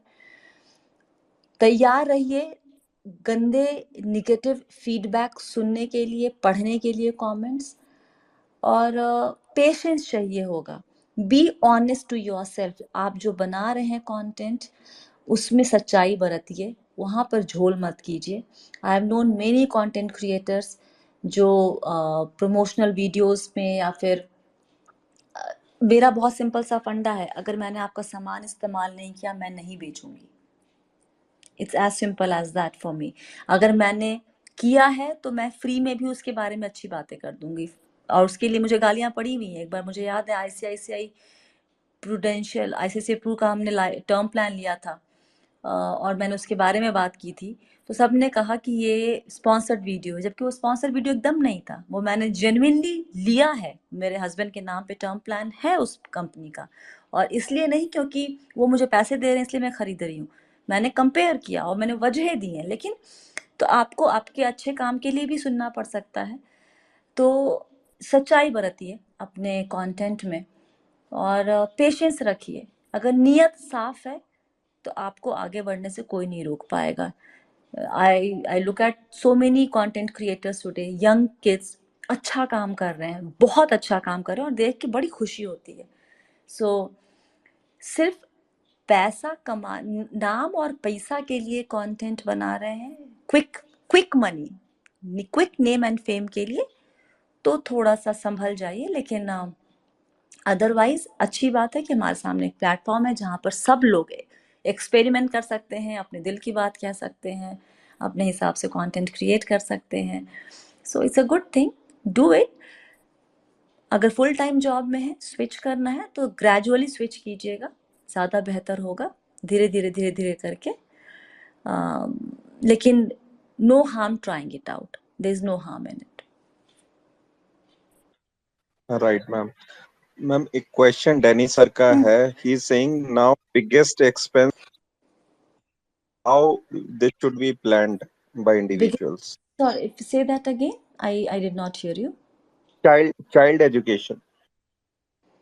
That is a big expense. How should one plan for that? Right, exactly. Okay. Again, recently, मतलब just few days ago, somebody came to me. बच्चा अभी क्लास 12th से निकला है, सितंबर 2023 में इंजीनियरिंग के लिए जाना है। फी करीब 40 lakhs के आसपास की है, और despite having very good earnings उनके पास सेविंग्स नहीं है। तो इसके लिए बहुत सिंपल सोल्यूशन है। बच्चा अगर अभी छोटा है, आपके सामने 10, 12, 15 साल हैं उसकी पढ़ाई के पहले के लिए, तो आप अभी से ही जोड़ना शुरू कर दीजिए। आपको मालूम है कि अगर आज का कॉस्ट 10 लाख है उस किसी एक पर्टिकुलर कोर्स का, उसका 10 साल के बाद 6% इन्फ्लेशन लगा के देख लीजिए कितना होता है। तो 15-20 लाख के साथ, 10 लाख है तो 15-20 लाख मान के चलिए, और उसके हिसाब से पैसे निवेश करना शुरू कर दीजिए। और कोई सोल्यूशन नहीं है। कमाते हैं, कमाना शुरू किया है, पता है कि शादी करेंगे और बच्चे होंगे, तो उसी वक्त से एक कॉर्पस बच्चों के लिए बनाना शुरू कर दीजिए। 2000-3000 की इन्वेस्टमेंट से अच्छा खासा कॉर्पस बन जाएगा नेक्स्ट 10-15 ईयर्स में आपके पास। So there is no other way. There is no other quick way of handling this particular issue. You have to have time in your hand, and you have to be disciplined in your investment. And you have to have a target as well. ऐसा ना हो कि मैंने तो 20 लाख ले सोच के चला था, एक्चुअल कोर्स का जो फी आ गया वो 40 लाख आ गया, अब मैं क्या करूं? Then you have to take loan. No other option.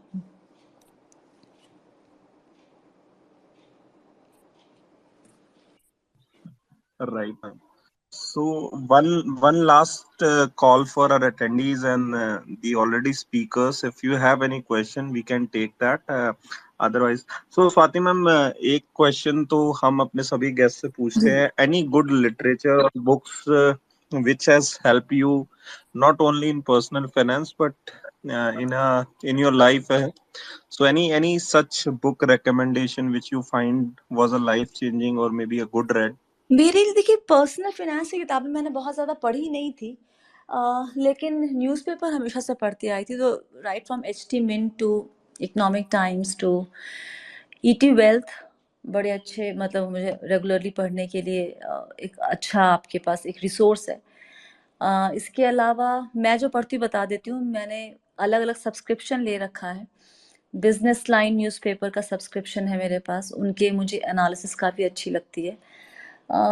मेरे लिए life changing book personal finance की नहीं थी, एक किताब है you can heal yourself by Louise Hay. वो किताब से मेरी आंखें खुल गई थी, मतलब अपनी ज़िंदगी को लेकर, the way I use to handle my emotions, myself, everything. So that book help me a lot. तो मैं बहुत स्पिरिचुअल किताबें पढ़ती हूँ। फाइनेंस की किताबें मैंने बहुत ज़्यादा नहीं पढ़ी हैं, लेकिन सौरभ मुखर्जी की मैंने सारी किताबें पढ़ ली हैं। I think the way he explain things, अगर स्टॉक मार्केट में आपको जाना है तो उनकी जितनी भी किताबें हैं आप देख लीजिए, आपको लगता बहुत आसान भाषा में भी लिखी हुई, बहुत कॉम्प्लिकेटेड जार्गन वाली किताब नहीं है। Plus psychology of money is one book, जो आपकी सोच और समझ को पैसे के लेकर जो है वो उसको शेप अप, सही डायरेक्शन देने में काफ़ी हेल्प करेगा। वैल्यू रिसर्च, जो पैसे यहाँ वहाँ बाकी अगर अगड़म बगड़म सब्सक्रिप्शन में लगाते हैं, उसमें आप वैल्यू रिसर्च की सब्सक्रिप्शन ले लीजिए। मैं प्रमोट नहीं कर रही हूँ, मैं सिर्फ इसलिए कह रही हूँ कि अगर आप जेन्युइनली सीखना पढ़ना चाहते हैं चीज़ों को, तो वैल्यू रिसर्च की मैगजीन आती है, 2 मैगजीन है, एक इक्विटी पे, डायरेक्ट इक्विटी से जुड़ी हुई, और एक म्यूचुअल फंड से। उसमें बड़े प्यारे प्यारे इंटरव्यूज़ होते हैं और एनालिसिस होता है, तो वो पढ़िए, महीने में एक बार आती है वो आप पढ़ सकते हैं, जो आपको हेल्प करेगा। इसके अलावा मैं जो पढ़ती हूँ वो शायद इस काम में नहीं आएगा, वो उर्दू लिटरेचर और हिंदी लिटरेचर बहुत ज़्यादा है मेरे बुक शेल्फ में। सो या these couple of books I think, और subscription would help you big time. Thanks, really helpful. So we got 2 speakers when we take question from them. And Swati ma'am, how good we are on time? कर सकते हैं बात, इतना लंबा मैंने बहुत कम बोला Right, है, right. लेकिन मेरे लिए भी रिकॉर्ड 1.5 Okay. घंटे से बात किए जा रही हूँ। Thank you so much. So Ashish ji, आप अनम्यूट करके अपना सवाल रख सकते हैं। जी थैंक यू।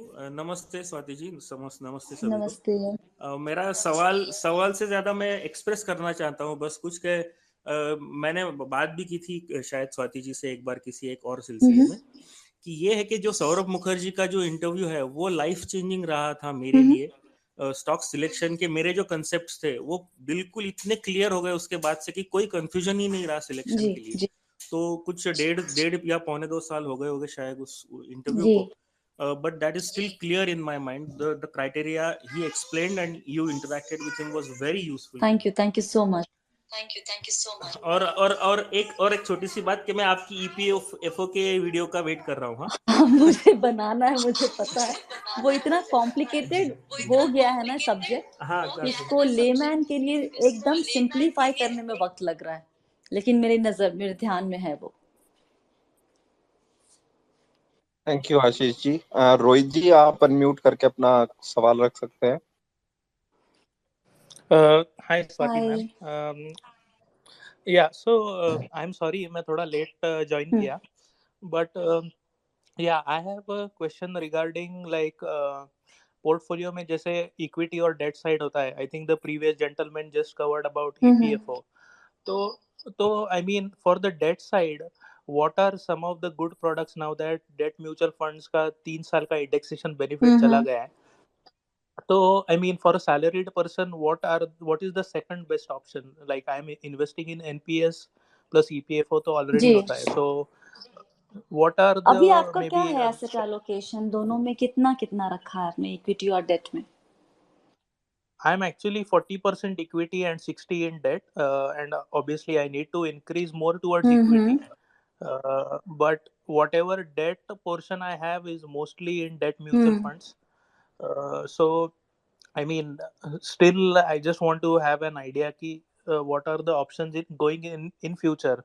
Like PPF भी एक option है, but it's 7.1. EPF is 8.1. But I am not sure about the taxation benefits. On paper, 8.1 looks better than 7.1, but we don't know the inside and outside things. So that's why I just wanted to know कि what is the maybe second, देखिए third best अभी option to क्योंकि consider. Indexation benefit चला गया है तो हमारे सामने अब कहते हैं ना कि बैंक एफडीज और डेट फंड में जो डिफरेंस था वो बहुत ज्यादा नहीं बचा है this is what it is बोल रहा है Right. अभी क्योंकि इंटरेस्ट रेट ऊपर हैं तो अभी आपके पास पोस्ट ऑफिस जितने भी ऑप्शंस हैं जैसे आपके मंथली एमआईएस है वहाँ 7.4% आपको मिल रहा है पीपीएफ में rightly said you are getting 7.1%. Right. Sukanya Samriddhi Yojana है वहां पर आपके सामने अभी सबसे ज्यादा मिल रहा है 8% का आपको मिलेगा वहां अगर if you have a girl kid with you right तो ये आपको ऑप्शन है अगर सीनियर सिटीजन है तो again you have senior citizen saving scheme जहाँ 8.2% मिल रहा है कुछ option ये हो जाते Right. हैं इसके अलावा आपको जो सेकेंडरी मार्केट में बॉन्ड्स वगैरह अवेलेबल हैं आप वो भी चेक कर सकते हैं लेकिन then again you have to be very careful कि आप किस कंपनी के बॉन्ड्स ले रहे हैं राइट Okay. वहां पर आप देखिए कि आपको अगर मिलता है कुछ अच्छा बॉन्ड किसी अच्छी कंपनी का रेटिंग्स ध्यान रखिएगा हमेशा वहां पे जब भी लेंगे तो वो चेक कर सकते हैं इसके अलावा आप एनपीएस में डाल ही रहे हैं पैसे ईपीएफ में आपका जा ही रहा है पीपीएफ में अलग से डालने का मतलब बहुत ज्यादा बनता है नहीं और आप इन्हीं बीच पे और डेट में हमारे पास ऑप्शंस और ज्यादा कुछ होता नहीं है आपका नाम मैं सॉरी रोहित जी राइट रोहित जी करेक्ट रोहित जी इसके अलावा और ज्यादा ऑप्शन डेट में हमारे पास होगा नहीं as of now right target maturity funds जो हैं आपके इसमें डेट साइड में that could be one option वो भी आप चेक कर सकते हैं वहां पर कह रहे हैं कि अगले 1-1.25 साल में आपकी यील्ड ठीक ठाक आपको दिख सकती है वहां पर so that could be one option for you yeah that would be more or less the options available कुछ अगर आपको अच्छी बैंक एफडीज पे मिल रही हैं जहां पर 7% 7.5% के आसपास का तो वो भी एक्सप्लोर कर सकते हैं अगले एटलीस्ट लॉक करने के लिए जब तक कि इंटरेस्ट रेट नीचे जाना शुरू नहीं होता है तो good time to lock the money for 3-4 years if you have some surplus. Okay. And do we have time for Yeah, another please question? ask. Go ahead. Okay. Yeah. So during like February and March of 2020, I've actually invested heavily in some of the Axis mutual fund like Blue Chip, Flexi Cap, and Mid Cap. So Mid Cap has been giving like more than index return, but the other two have been considerably bad. Like if I just compare to the Nifty 50 index fund, it's almost absolute 18% down. So I mean, I'm still holding on to it, and I don't have any need for money. But if at all I plan to, let's say, exit, or what should be an exit strategy, or what criteria Look, should I consider? 2017 से 20 तक growth was in चल रहा था Right, yeah. Fund ने अच्छा दिया उस वक्त ग्रोथ अब आउट ऑफ फेवर चला गया है वैल्यू ज्यादा चल रहा है इस वक्त राइट तो ये साइकिल रहेगा तो आपको एकदम से अभी की अब चेंज कर देना चाहिए तो आप कितनी बार अगर आप मान लीजिए 20 साल के लिए इन्वेस्ट कर रहे हैं रोहित जी तो आप कितनी बार चेंज Right. करेंगे? इससे बेहतर ये है ना कि आपका जो डाइवर्सिफिकेशन है पोर्टफोलियो का, उसमें आप वैल्यू एंड ग्रोथ दोनों का मिक्स रखिए। कुछ फंड हाउस हैं जो वैल्यू स्टाइल को फॉलो करते हैं, कुछ ग्रोथ को फॉलो करते हैं। तो आप अगर सारा का सारा ग्रोथ रखेंगे, या फिर आप सिर्फ इस बिना पे कि यार ग्रोथ अभी नहीं चल रहा, मैं स्विच करके वैल्यू में शिफ्ट हो जाता हूँ, फिर आप स्विच करेंगे, 1.5 साल में आप देखेंगे ग्रोथ भाग रहा है, तो आप बोलेंगे कि मैं ग्रोथ में स्विच हो जाता हूँ। तो इतनी बार तो स्विचिंग करना it's not a good thing to do, right? Right. Right. So I don't think you should immediately switch।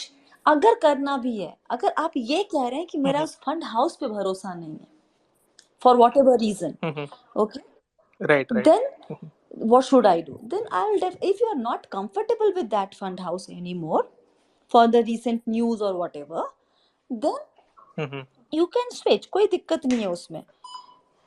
लेकिन Okay. इसलिए नहीं क्योंकि अभी पिछले 3 साल से तो अच्छा कर रहा था, अब वो नहीं कर रहा तो मुझे स्विच कर जाना चाहिए। that is not the right approach, right? तो Okay. Right. तो Yeah, अगर makes sense. करना भी है तो अब ये होता है कि पूरे पैसे निकाल लूं कि एक थोड़ा थोड़ा करके निकालूं, या फिर जितना है उसको वहां छोड़ दूं और नया निवेश कहीं और शुरू करूं। एक सवाल ये आ जाता है इसके बाद। तो मुझे ये लगता है कि अगर आपका लंबा नजरिया है तो आप उस फंड हाउस से खुश नहीं हैं, no point leaving the money there, just pick everything and go to some other place. Right. Thank you, Rohit, for your questions. So we take one last question from Shrikant. Shrikant, आप unmute करके अपना सवाल पूछ सकते हैं। Yes. Hello Swati hello ma'am. Shrikant, how are you? हाँ, आपसे एक बार मेरी बात भी हो गई। बी वेल्दी मीटअप था, उसमें एक बार मैं आपसे मिलने का मौका मिला अरे मुझे। कहाँ मिले थे हम लोग? इसमें ऑनलाइन जूम मीटिंग में मिले थे। अच्छा, ओके। ओके, तो मेरा क्वेश्चन ये है कि मैं अभी 28 ईयर्स का हूँ और मैंने जो बेसिक फाइनेंशियल प्लान है वो सब किया है मेरा। मतलब लाइक इमरजेंसी फंड है मेरे मेरे पास 1 साल का, हेल्थ इंश्योरेंस है, टर्म इंश्योरेंस भी है मेरे पास, और मेरे शॉर्ट टर्म गोल्स भी क्लियर है, और उसके लिए मेरा गोल अचीव हो गया शॉर्ट टर्म गोल्स। और मेरा लॉन्ग टर्म गोल में एक मेरा सिंपल है, wealth creation and retirement planning. और मेरे पास कोई भी लाइबिलिटीज नहीं है, मुझे घर लेना नहीं है, कुछ भी नहीं लेना, और मुझे डेट फ्री मैं अभी हूँ। तो मेरा अभी 4 साल 4.5 साल हो गए इक्विटी में इन्वेस्ट करके। आपसे आप जब जी बिजनेस में थे तब से थोड़ा म्यूचुअल फंड का आपका ये शो था, म्यूचुअल फंड हेल्पलाइन, तो उससे सीख के मैंने 3 म्यूचुअल फंड सेलेक्ट किए थे। मेरा ऐसे टैक्स सेवर, पारंपरिक फ्लेक्सी कैप और ये एसबीआई स्मॉल कैप, ये तीन तीन म्यूचुअल फंड है मेरे। उसमें मेरा एलोकेशन अराउंड सब मिला के अभी 60% है, और इक्विटी मेरा स्टॉक पोर्टफोलियो किया है मैंने, कुछ 12 से 13 कंपनी है।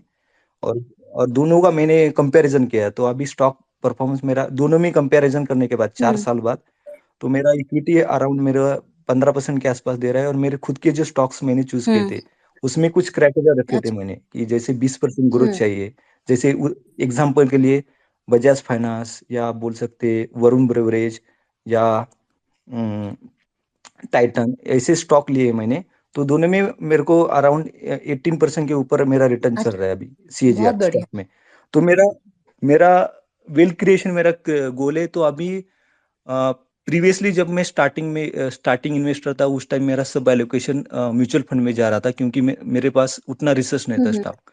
अभी मैं जैसे जैसे स्टडी कर रहा हूँ, तो मेरा ये सोच रहा हूँ मैं कि मेरा ज्यादातर मेरा पोर्टफोलियो मेरा डायरेक्ट स्टॉक में गया तो मेरा रिटर्न अच्छे रहेंगे।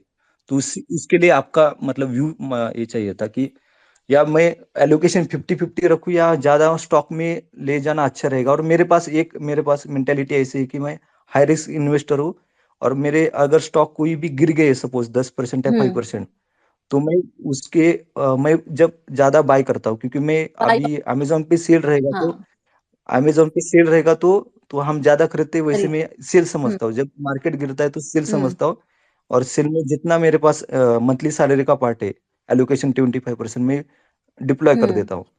तो मेरा वही है कि स्टॉक वर्सेस म्यूचुअल फंड में कौन सा चूज करूँ, मेरा फर्स्ट क्वेश्चन। और दूसरा, आप कोई मुझे 5-6 फाइनेंशियल एडवाइस दे सकते हैं आपके वो एक्सपीरियंस से, मैंने जो आपको मेरे जब हम सब मिले थे, मनप्रीत कौर और जय Sharma ji, yes yes yes तो यस उस यस, वक्त ही राइट सब राइट कुछ राइट। दे दिया था, तो उसको हम अभी साइड कर देते हैं। जहाँ तक ये ओके बात है ओके। कि बैलेंस पोर्ट क्या करना चाहिए, आप खुद से स्टॉक पिक कर रहे हैं अपने रिसर्च से, राइट? आप किसी के टिप, राइट। राइट? आप 4 नहीं नहीं साल नहीं। से स्टॉक भी कर रहे हैं और म्यूचुअल फंड भी कर रहे हैं। अगर मैं आपकी राइट। जगह होती तो मैं अभी कुछ और वक्त के लिए 50-50 करके चलती दोनों को, ओके? और उसके बाद में हम्म। आफ्टर अ ईयर और सो, और may be 2 years of time, थोड़ा सा कॉन्फिडेंस और आ जाता तो मैं धीरे धीरे मे बी इक्विटी का, डायरेक्ट इक्विटी का एलोकेशन बढ़ा देती। Okay, so okay mutual fund का भी बेस बनाए रखिए। अभी 20-80 नहीं करना है, 80 इंटू डायरेक्ट इक्विटी और 20 into mutual fund. I will go with for some more time 50-50, 50 mutual funds, 50 direct equity. Okay okay. Okay, right. और आप एक वीडियो बना दीजिए, मतलब financial plan for 30 year, 40 year, 25 year, ऐसा कुछ आप वीडियो बना दीजिए, that will be very useful for वो अस। होता है ना क्या, एक फॉर्मेट सब पे नहीं काम करता है, लेकिन नहीं नहीं नहीं चलेगा, लेकिन हम उससे कुछ हम रिलेट कर सकते हैं, उसमें से कुछ पॉइंट को हम बैक कैलकुलेशन कर सकते हैं, वैसा ठीक है, कुछ। पक्का आप ही का केस स्टडी बना के दिखाते हैं, ठीक है? मिलते चलेगा चलेगा हैं। Ma'am, okay, thank you. ठीक है। थैंक अच्छा यू लगा प्रीता। आपसे बात करके। हमें भी thank you. Thank you so much. So Swati ma'am, thank you so much for your time.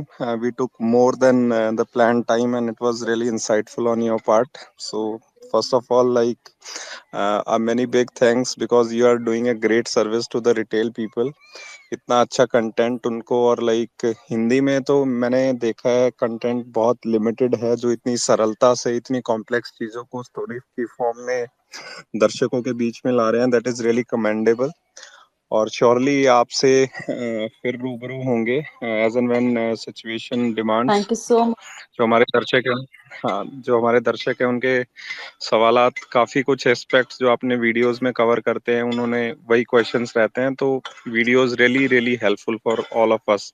And one one small request ji, Swati ma'am, like कुछ और अच्छे फंड मैनेजर्स को आप बुलाएं अपने जरूर चैनल के जरूर माध्यम से। जरूर जरूर जरूर।